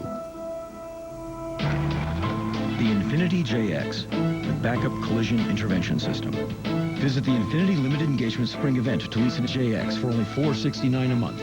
Infiniti, inspired performance. Being in Lyman, we see a lot. You never know how bad it is until you actually get there. When a storm hits, it might be a single house, it might be the whole state, but Georgia Power is prepared. We're 24/7. Georgia Power is all about the customer. We're upgrading to a smarter and more efficient power grid. This means storm or not, we're going to be even more reliable. I enjoy coming to work every day, being able to be out there and help somebody, turn the lights back on, seeing the smile on their face, you know, puts a smile on my face. Thank you, Orville and Wilbur, Amelia, Neil, and Buzz, for teaching us that you can't create the future by clinging to the past. And with that, your history. Instead of looking behind, Delta is looking beyond. 80,000 of us investing billions in everything from the best experiences below to the finest comforts above. We're not simply saluting history. We're making it.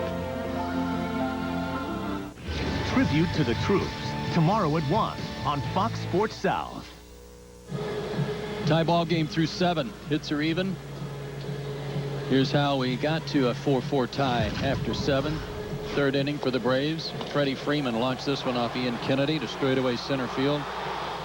For Freddie, his 8th homer of the year. And then in the 4th inning, the Diamondbacks came right back. Double by Montero, and then a clutch base hit by Kubel tied the game.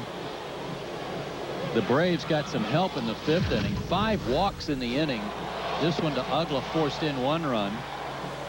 And then B.J. Upton on an 0-2 count got a pitch that he could hit to the outfield and played another. That gave the Braves a 2-run lead again. But then with 2 out in the 6th, A.J. Pollock jumped on a hanging slider and hit it out to deep center, also his 6th of the year. So that's where we are, tied at 4. We go to the 8th, and Jordan Walden on to work his 4th game in the last 5 days. 9 left on base for the Braves today, Joe. 6 of them in scoring position. That's one of the frustrating facets for the Braves in game 2. So Walden will try to shut him down in the 8th, as Joe said, and turn things back over to the bottom part of the lineup in the home half of the frame. Montero, Kubel, and Pollock.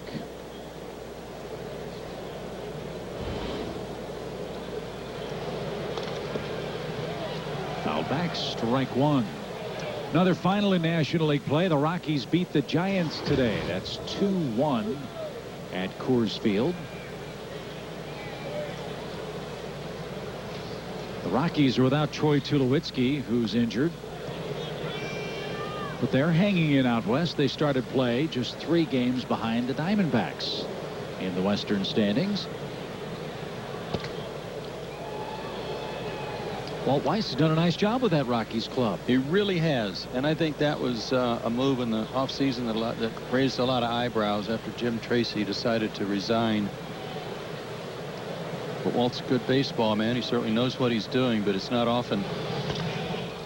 Uh-oh, Montero drives one deep right center field, and it is gone.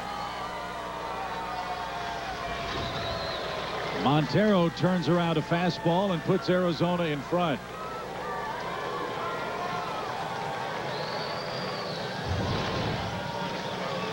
He's starting to hit like an all-star again, and that's not good news for the Braves. 5-4. No, and I mentioned last night that he's hit over 300 for about the last 2 weeks. And that was not even a wall scraper. That was launched. First home run of the year allowed by Jordan Walden. Wow. So the Diamondbacks have their first lead today. And Jason Kubel is the hitter.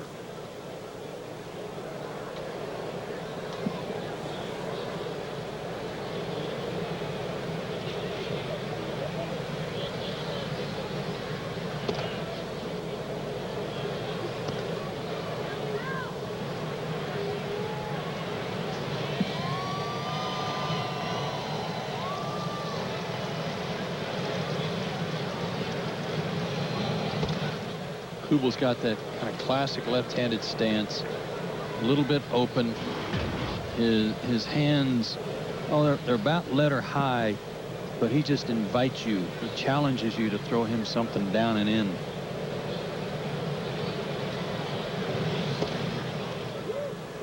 That was a little too far in for his liking, but it was thigh high. 2 balls, 2 strikes.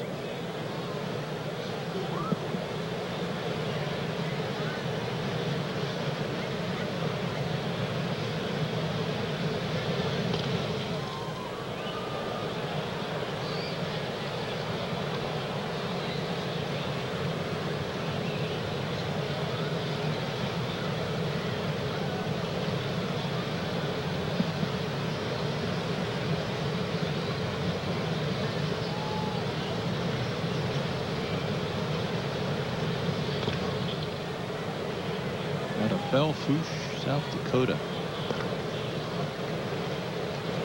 I think that had a lot of history behind it, that town in the Old West with the settlers traveling across.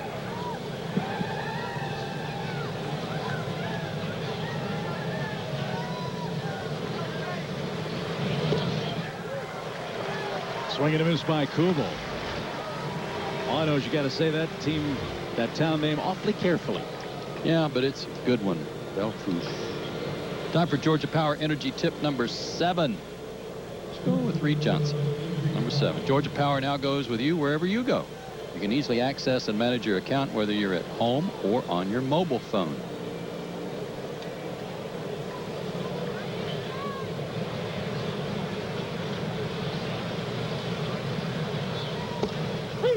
Belfouche is the county seat of Butte County in South Dakota. It's in the Black Hills.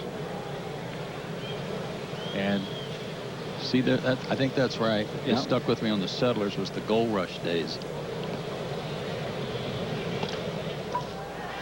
just past Dan Uggla. And A.J. Pollock's aboard with a one-out hit. Belfouche is the geometric center of the United States. Count Alaska and the 48 lower states, that's the exact center of the United States territories. He's going to challenge that a little bit if he hadn't included Alaska. Right. And Hawaii, too. You got to throw them in. But Belfouche is French. Really? Yeah. Bet you didn't know that, Joe. It means beautiful fork. Okay. And it's named that for the confluence of what is now known as the Belfouche and Redwater Rivers and the Hay Creek. They had quite a gold rush up there in the Black Hills near that confluence. Yeah, you could get really geographically off center if you thought about mining for gold at the confluence in Pittsburgh and not South Dakota. You don't want to do that. That'd be bad. Really a bad thing.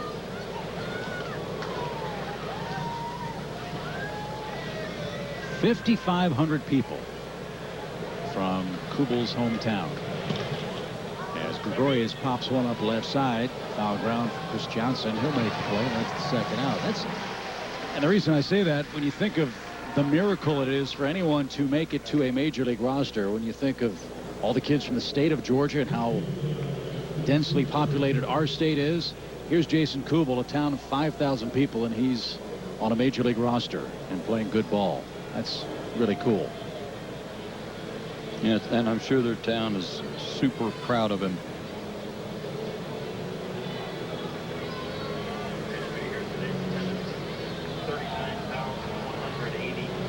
$39,180 the paid attendance today. And Aaron Hill will be called on to pinch hit with 2 outs. Montero's leadoff homer, the first allowed by Jordan Walden this year, has put Arizona in front for the first time today. Don't count out the Braves. These two teams know all about comeback wins. So if the Braves have any of those bullets left with their final 6 outs.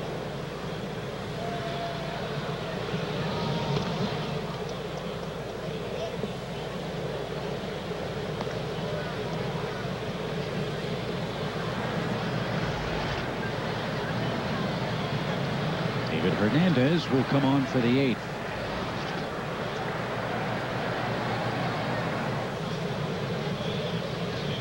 Chris Johnson will start the frame, then the pitcher spot. You saw Jordan Schaefer yesterday, and his ankle was still a mess, huh? Yeah, I don't know that he's available.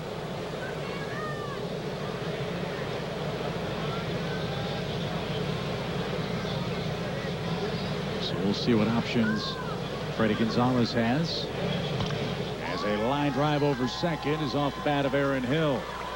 Arizona has runners at first and third now with 2 outs. They've squared up 3 balls in this inning. That's 3 hits off Walden. Well, as I said, it's his 4th outing in 5 days, and that's more work than he's had all season.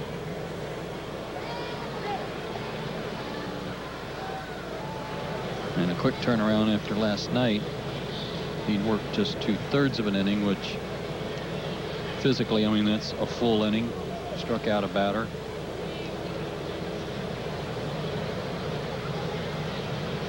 Needs an out right here to hold it to 1 run.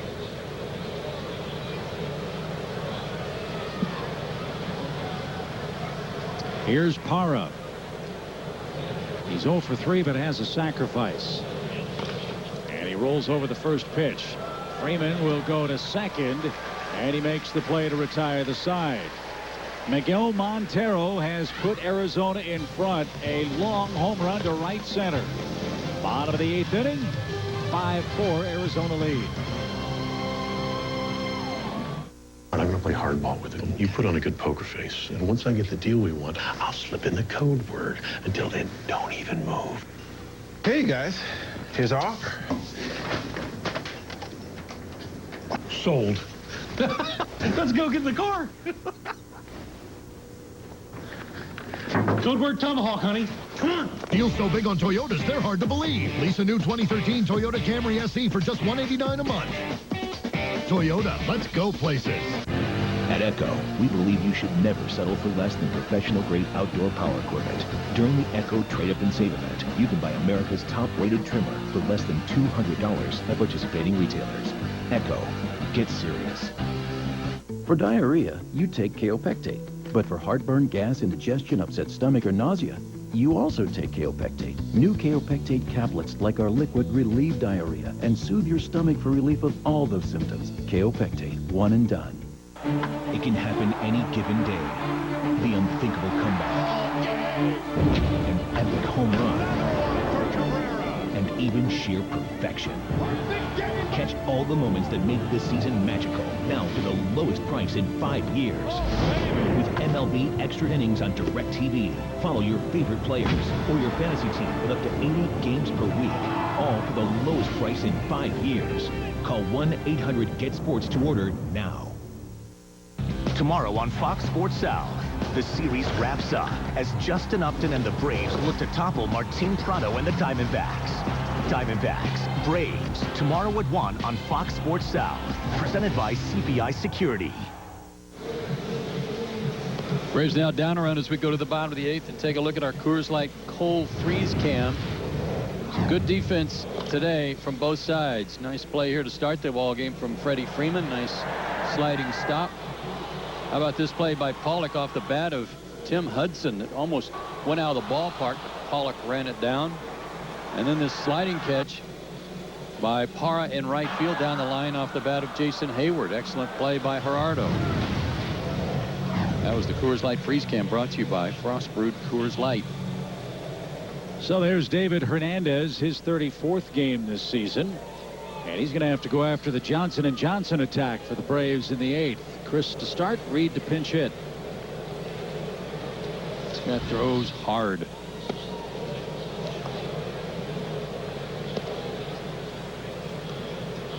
But he has allowed 6 runs in his last 7 games. After going over a month with an ERA of 0.66. We saw him for 2 innings out in the desert. And he struck out 4 men. He'll induce a pop-up to Gregorius at short. And Chris Johnson pops up to start the Atlanta 8th. 1 out. Here's Reed Johnson.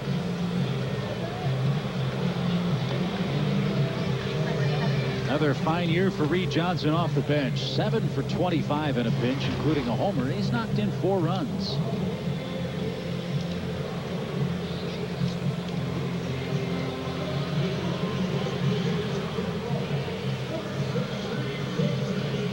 Bloop and a blast would be nice.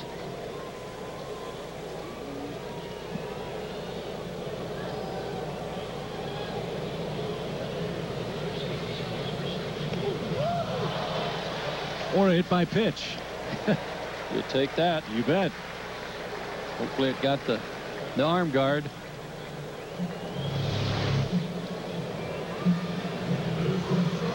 No, it got the ribs. Not so good.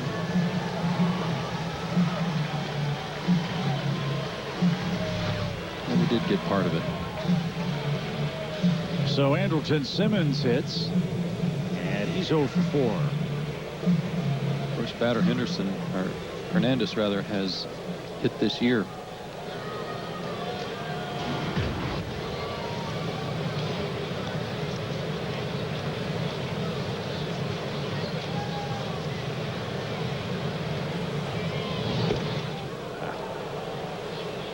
A little over anxious, strike 1. Just a bad ball, trying to do a little too much there. Tried to swing as hard as Hernandez threw it.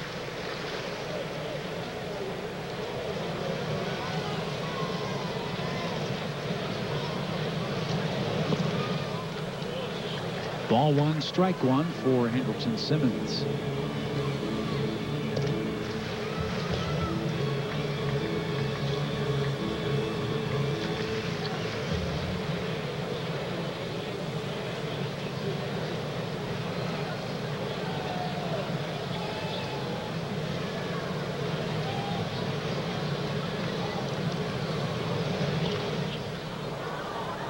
Pop straight back and out of play. We'll do it again. A ball and 2 strikes.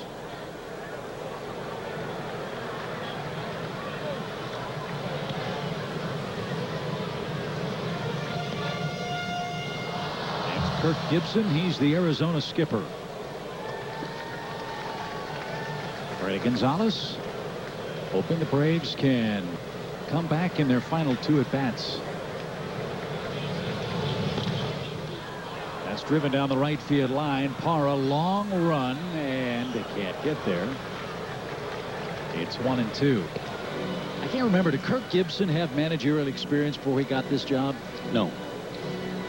So he is sort of a trend. We were talking about Walt Weiss when Montero hit the homer. Weiss hadn't managed anywhere. Mike Matheny hasn't. Gibson hasn't. Right. Robin Ventura. Right. Sort of a trend that we're starting to see in Major League Baseball. That's what I was going to say about Walt. When Montero hit the homers, you don't often see a guy hired out of a high school team. And now Simmons gets hit, and that got him on the funny bone. Back-to-back hit batsmen. 3 Braves have been hit by the Diamondbacks staff today, including Justin Upton. And now the tying run's in scoring position with 1 out. Again, he hadn't hit anybody all year, but I think he hit them both with breaking balls. This one definitely was, but right on the point, it looked like, of the elbow.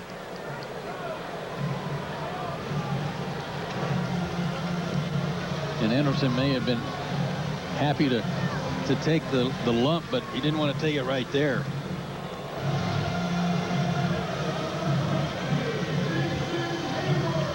Well, let's make this man pay.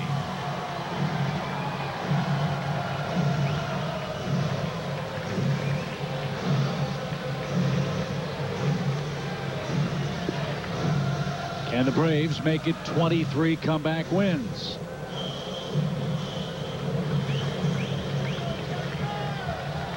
They've got a great shot. 2 on, 1 out. And their number 2 hitter up in Heyward. Jason has doubled, walked, and scored today.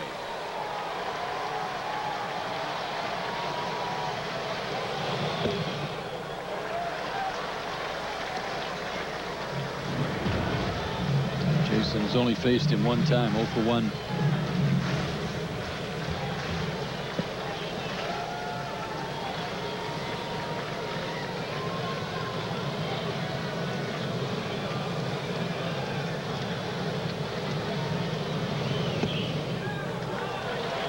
.95, good fastball again, but his command off. Just told you that he'd given up a bunch of runs over his last 7 games. Might have been from lack of command. And both the pitches that he hit Johnson and Simmons with were like hanging breaking balls. So if he tries to throw that to a left-handed hitter and it comes to the middle of the plate or the outer third, kind of like it. Heyward shoots one down the left field line. That's going to get down. Johnson will score. Simmons to third. He'll be stopped. We're tied at 5. Ball gets away. Now Simmons will score standing up.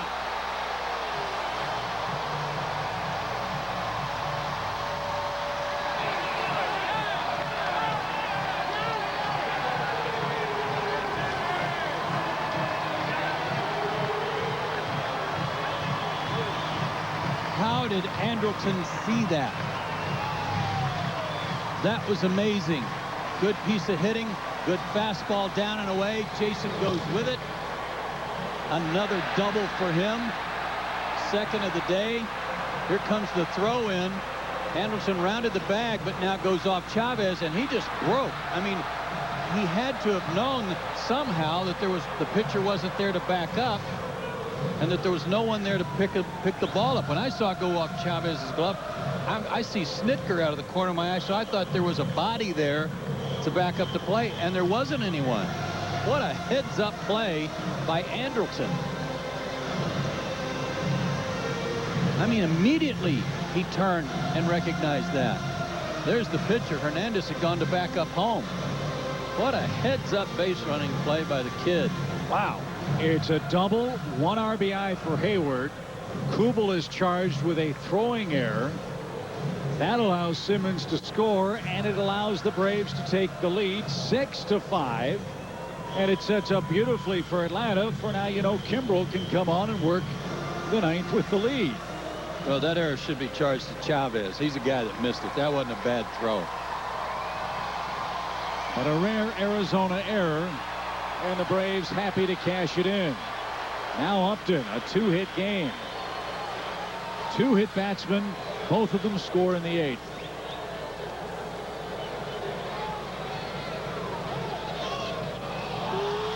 And a balk.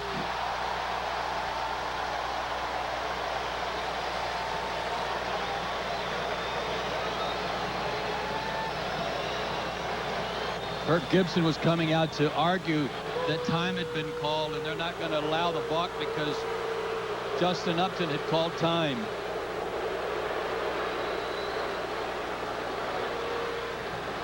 Brian O'Nora emphatic about it.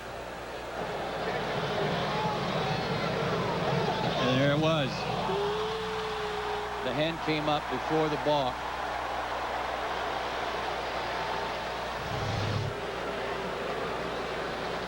Good job by O'Nora to take charge and make the call emphatically and remove all doubt that he got it right. So back to second is Heyward. Shot in the right field. That's going to get down for a hit. Big turn by Jason, but he's not going to challenge Parra's arm. And Justin Upton, 3 more hits against Arizona.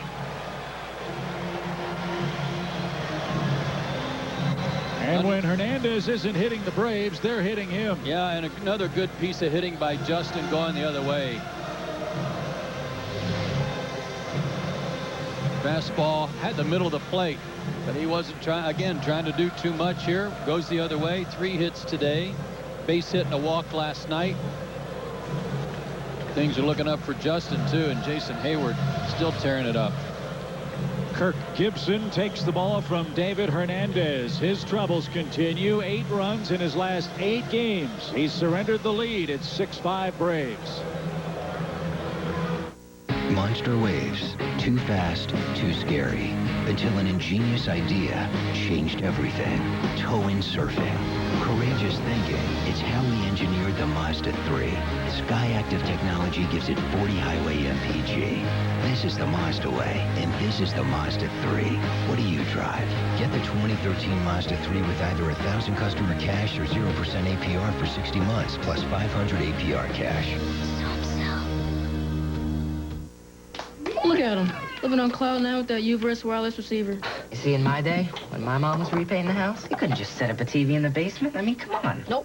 We only watch TV in the rooms that had a TV outlet. Yeah, if we wanted to watch TV someplace else, we'd have to go to my Aunt Sally's. Have you ever sat in a plastic-covered couch? You're missing a good game over here. Those kids wouldn't have lasted 1 day in our shoes.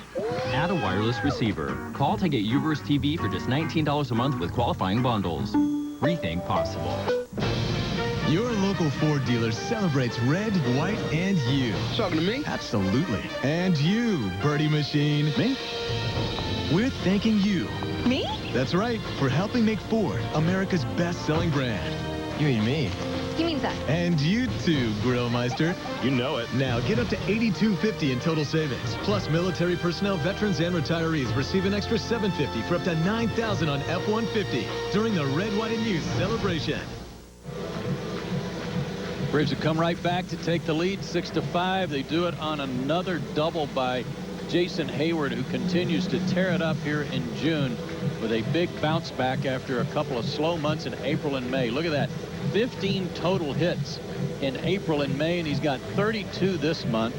He had 4 doubles in those first 2 months, and now he's got 8 doubles this month. Kind of like what you're seeing? I like it. How about this on the Diamondbacks, too? This is a weird stat on these guys. 9-inning games, they have a losing record. Extra inning games, they're 9-2. That's why they're in first place.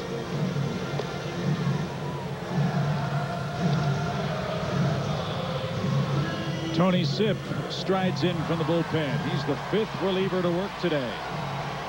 Kennedy started, gave up 4 runs in 4 1/3. Hernandez hit 2 batters and leaves with 2 guys on base that belong to him as well. Sipp was brought in last night to pitch to Freddie Freeman, and Freddie got a base hit. Sipp then retired Brian McCann to end the inning. Big run at third base. Freeman homered in the 3rd.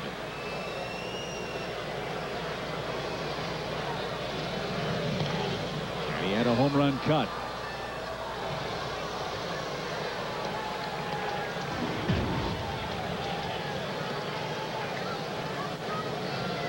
Two in the 3rd, 5th, and 8th for the Braves offense today.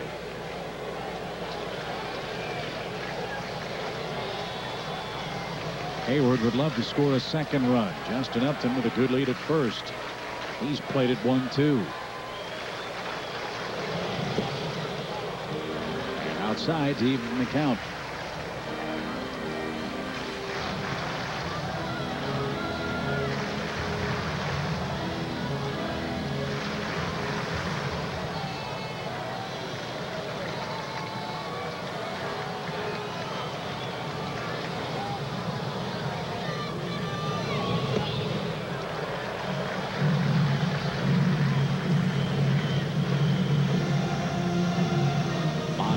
Out to talk to his relief pitcher.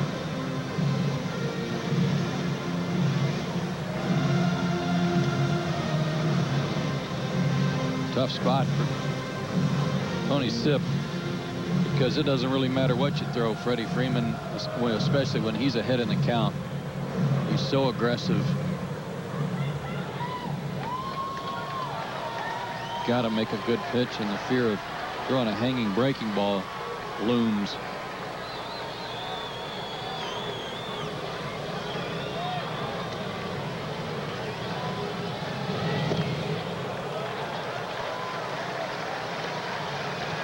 How big's his strike zone right here?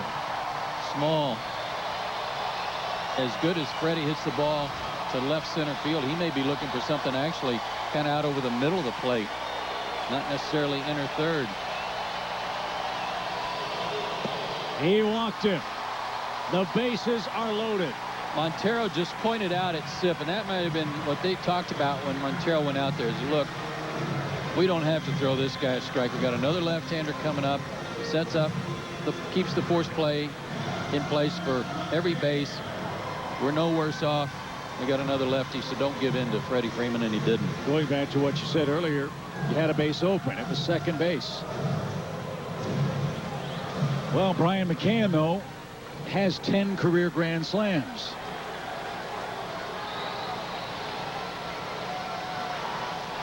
The most recent came in Milwaukee.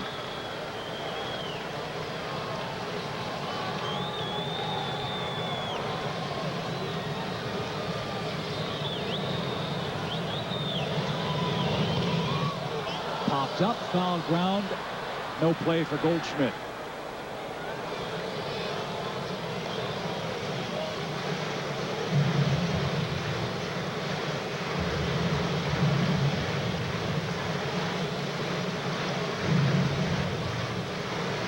Brian has doubled and walked today.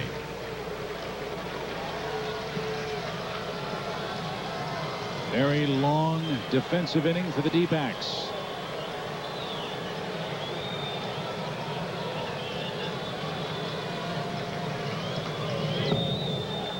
One ball, one strike. Lefties have never given Brian that much trouble either, but they have this year. He's only hitting a .132 against lefties, 5 for 38, but one of those hits was a homer.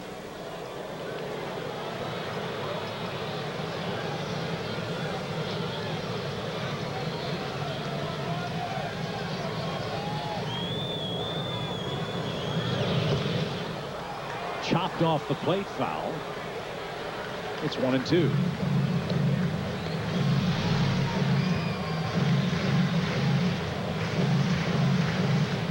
Ryan's really trying to pull the ball on this guy too, and now behind in the count. He's got to guard the plate a little more. Try to get something he can hit in the air to the outfield and drive a run in.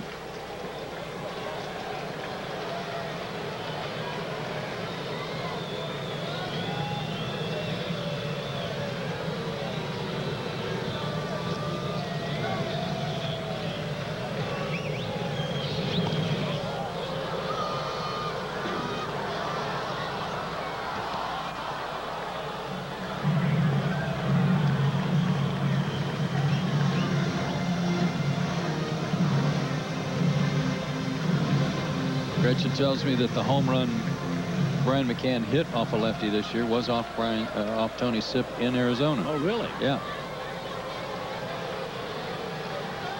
We'll have to protect here. 1 ball, 2 strikes.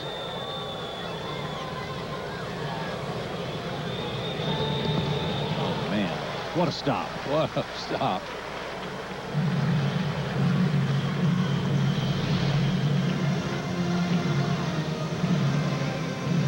Montero is earning his money today, and he threw his chest in front of that one. Good play.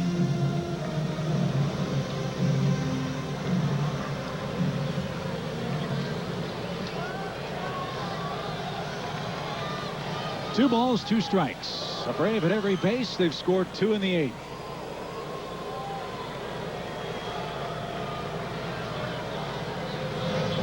Hot shot. Past Prado, a base hit.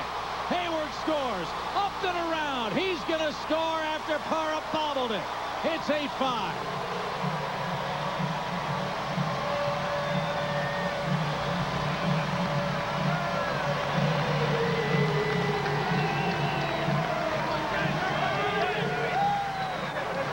He threw that breaking ball so far out in front and in the dirt that you had to figure if you're Brian, he's not going to try to throw that pitch again. He might throw it to the backstop. Got a fastball, and man, oh man, did he square it up. Hit it sharply past Prado.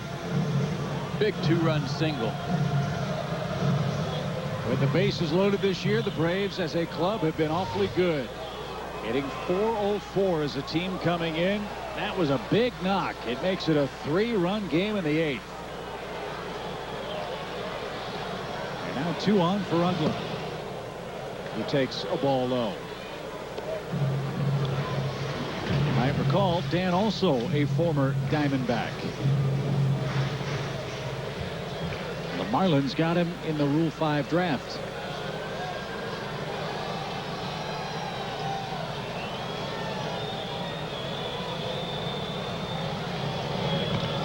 Smoke toward left. Cool ball, can't get it. Freeman scores. McCann will be stopped. Uggla doubles.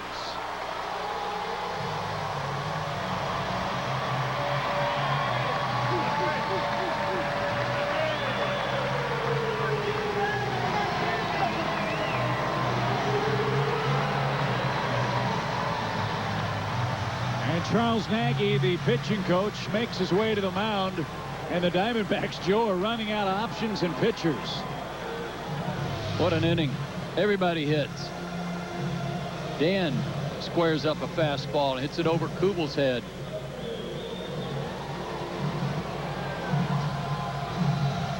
Brian got a good jump on that. Looked like he was going to try to score, but wisely held up by Brian Snitker. Braves batted around.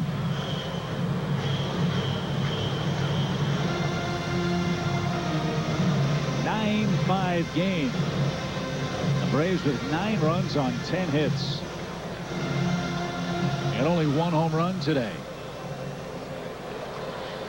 And with the lead now greater than 3, Craig Kimbrell sits down for the Braves.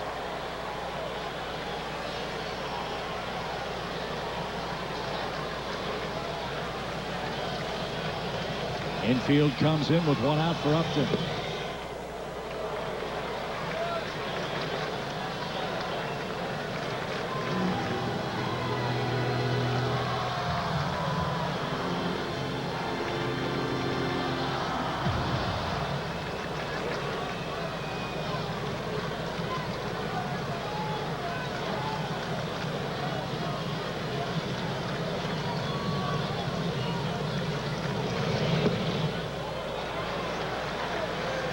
2.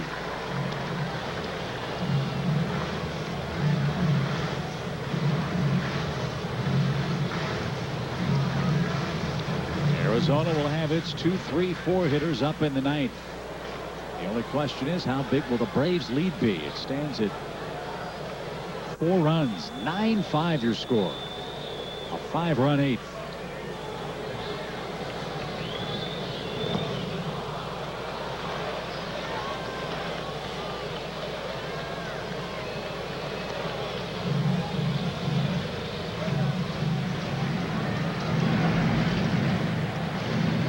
David Carpenter now begins to prepare for the ninth.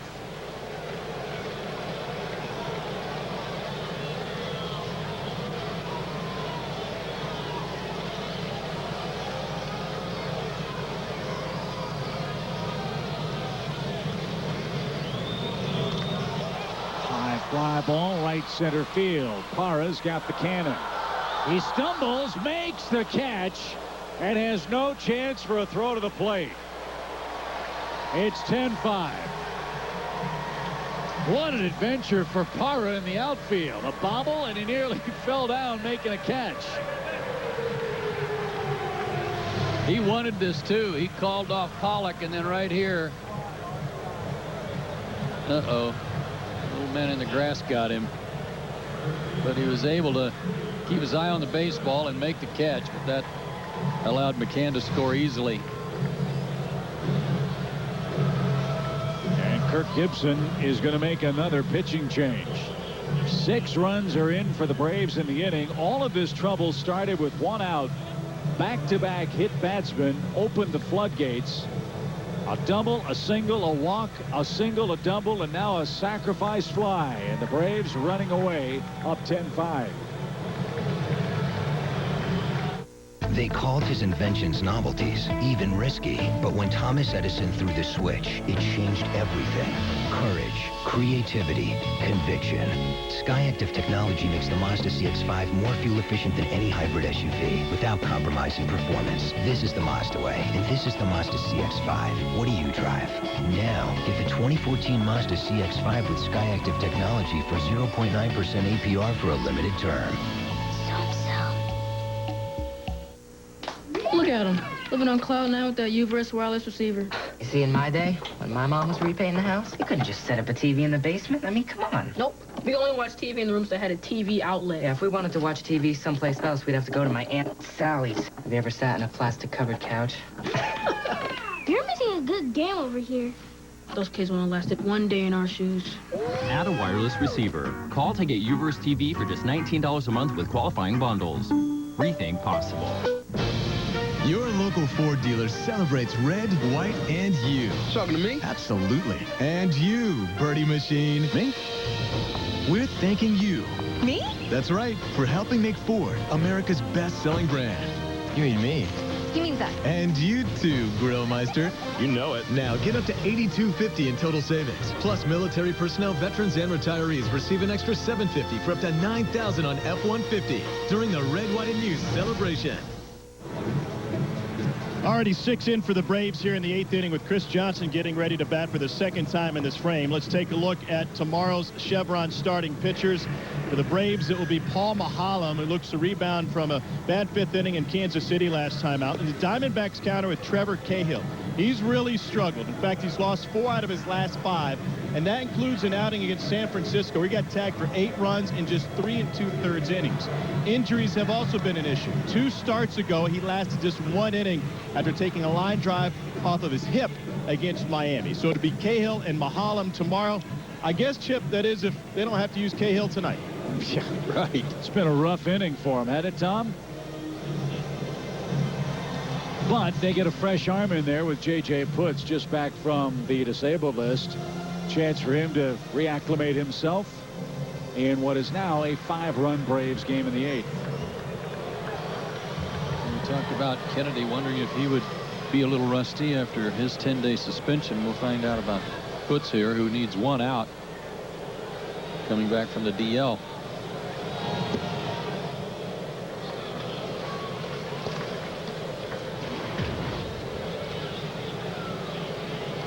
Chris Johnson popped out to start the inning. He'll try to keep this inning alive. He's the 10th man to hit. Something you don't often see with a good closer, and that is his numbers with first batters. He's 2 for 11. Really? Retiring them.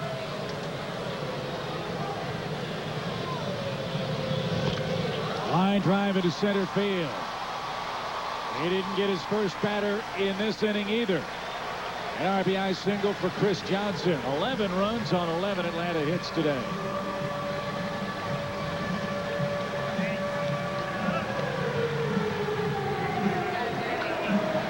We've talked a lot about Evan Gattis, and rightfully so, Chip, about what a great surprise he's been for the ball club. What a pleasant surprise. But how far off Evan Gattis is Chris Johnson and what he's done for this ball club?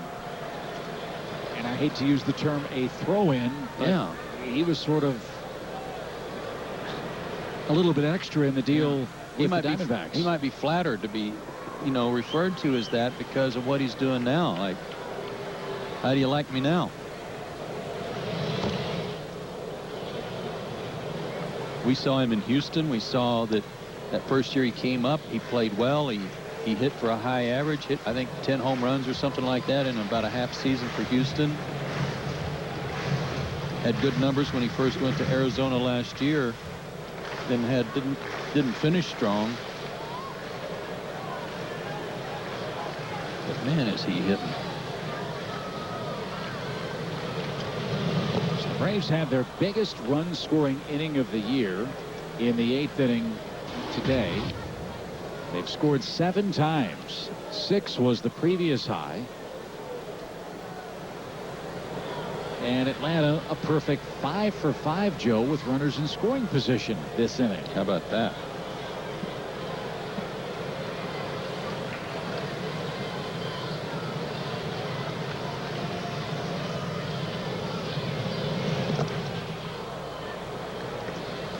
Fouled away, 0-2.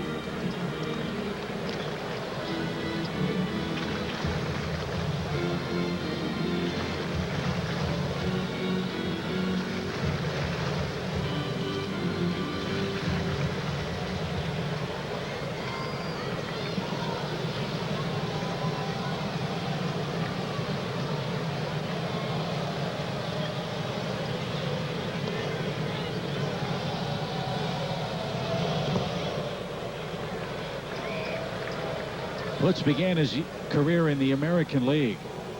He was a Seattle Mariner and pitched for the Mariners all the way through the end of the 2008 season.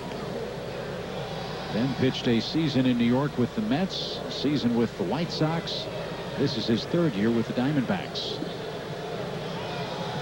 He's had 3 seasons. Beg your pardon, he's had 2 seasons of 40 or more saves in the big leagues. Well, remember when the Mets got him? However they got him, traded for him, signed him as a free agent. I'm not sure. Another 3-team trade. They make a lot of those. Well, but when he went to New York, that was also when they got K-Rod in New York. And it was right. like, man, oh man, are the Mets loading up with some closers. And the year before they had Santana, right? It was the same year.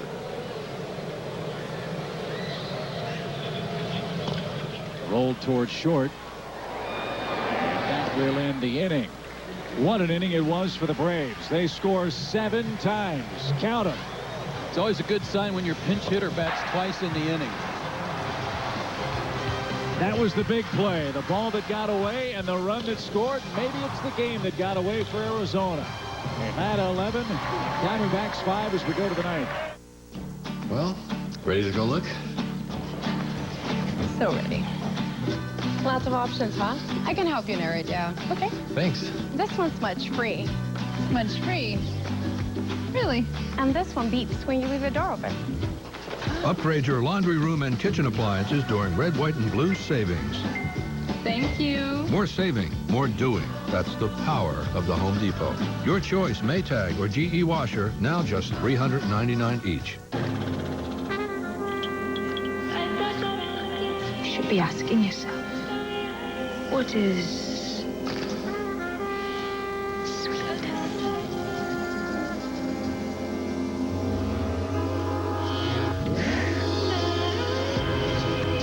Without a little bite.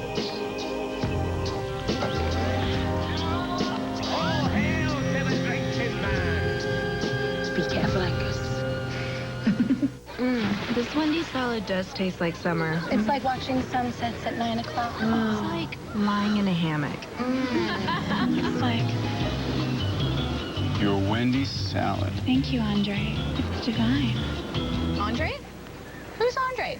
Busted. Yep. Grab a taste of summer with Wendy's Berry Almond Chicken Salad. It's back with fresh strawberries and blueberries and warm grilled chicken. Does Andre like strawberries?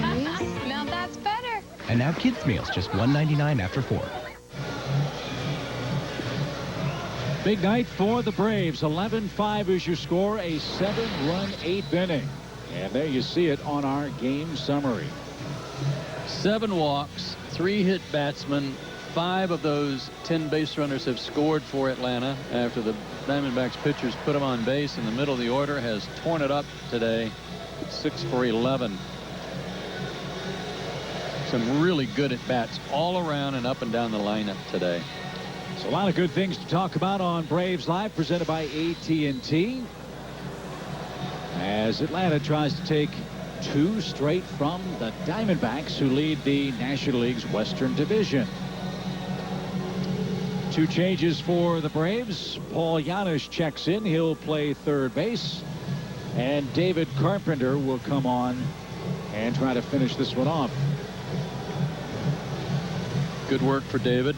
Cut down on the walks. He'll be in good stead with his manager and pitching coach. But he's pitched well.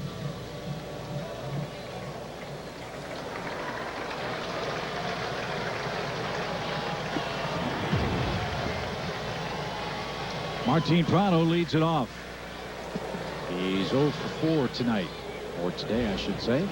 Well, it's tonight now. Yeah, I was going to ask. When does that officially start? Is it sundown or after 6?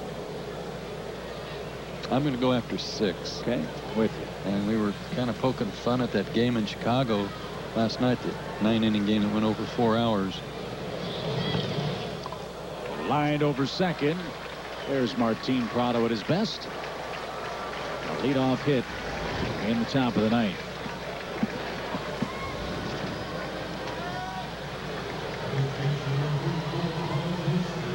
Here's Goldschmidt.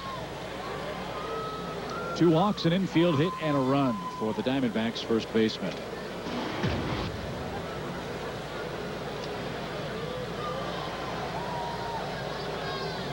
Tom Hart told you it'll be Mahalam and Cahill here tomorrow afternoon.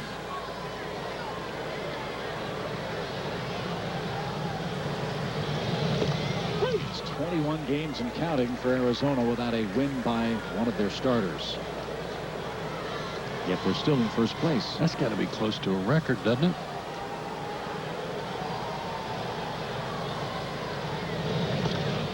Inside out swing, foul to the right by Goldschmidt. He's behind 0-2.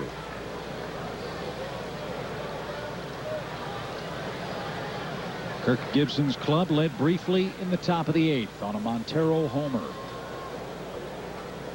But with 1 out, bases empty, David Hernandez hit back-to-back hitters, and the Braves went to work.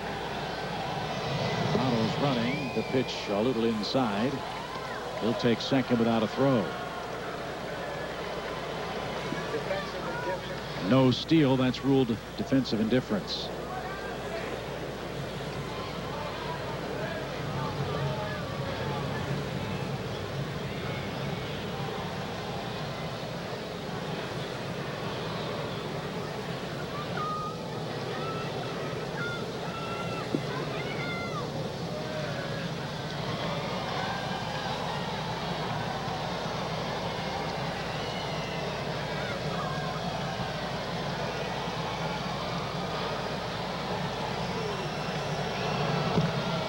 Bounced off the plate.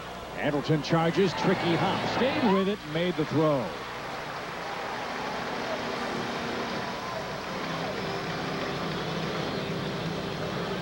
Runner to third. 1 out. Sorry, Chip, that was definitely one you don't want to come in and try to bare hand. Get a funny spin. A lot of top spin typically off the plate. And as it turned out, he didn't have to make it barehanded. We talked about all the hits, the hit batters, and the clutch hitting for the Braves in the bottom of the 8th. I still go back to his heads-up base running play that was the go-ahead run. That was amazing, Andrelton. The ball got away from the man in the batter's box, Eric Chavez. Simmons was able to score standing up without a play to erase a 5-4 deficit, make it a 6-5 Braves lead.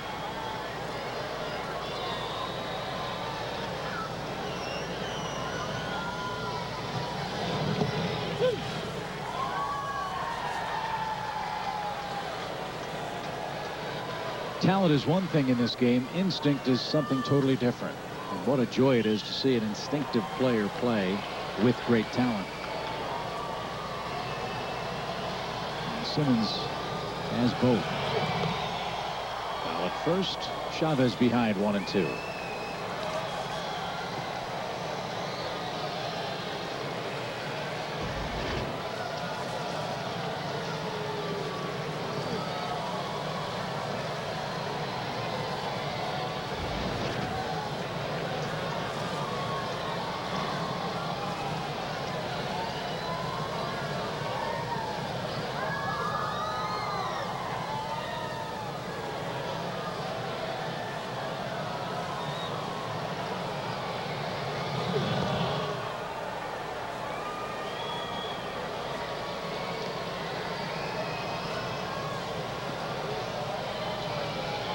David's had a few days off himself. He's actually had a week off. Last time he pitched was in Milwaukee on the 22nd.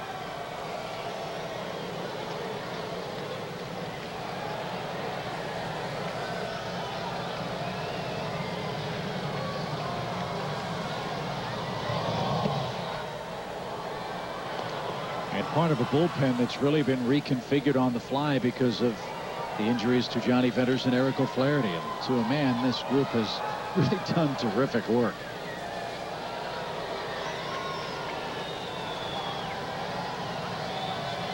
Two balls, two strikes. And a late swing and a miss by Chavez. That was at 95 on the outer half. Prado at third, 2 outs.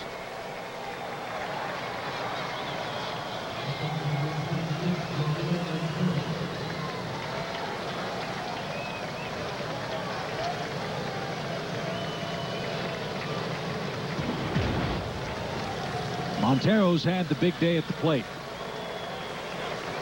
He scored twice. He's homered, he's doubled, and he's knocked in 2.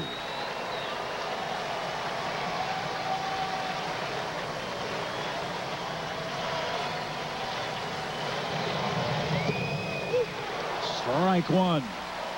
He's a hot hitter. Hot hitters like to play. They want to stay in there and ride the hot streak. But if he plays again tomorrow afternoon, they may have to give him a medal after the beating he's been taking behind the plate.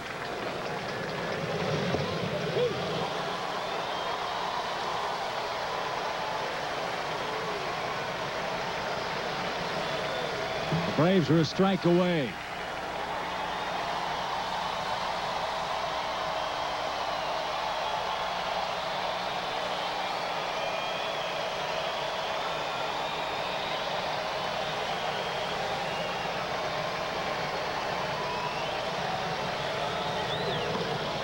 Fly ball center. B.J. Upton drifts back. He's under it, and the Braves have beaten Arizona again.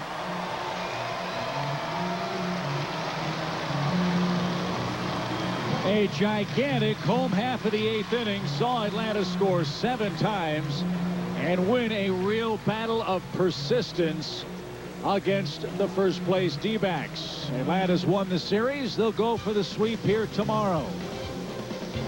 Big day for the Bravos. 11-5 your final. We'll recap it in a moment.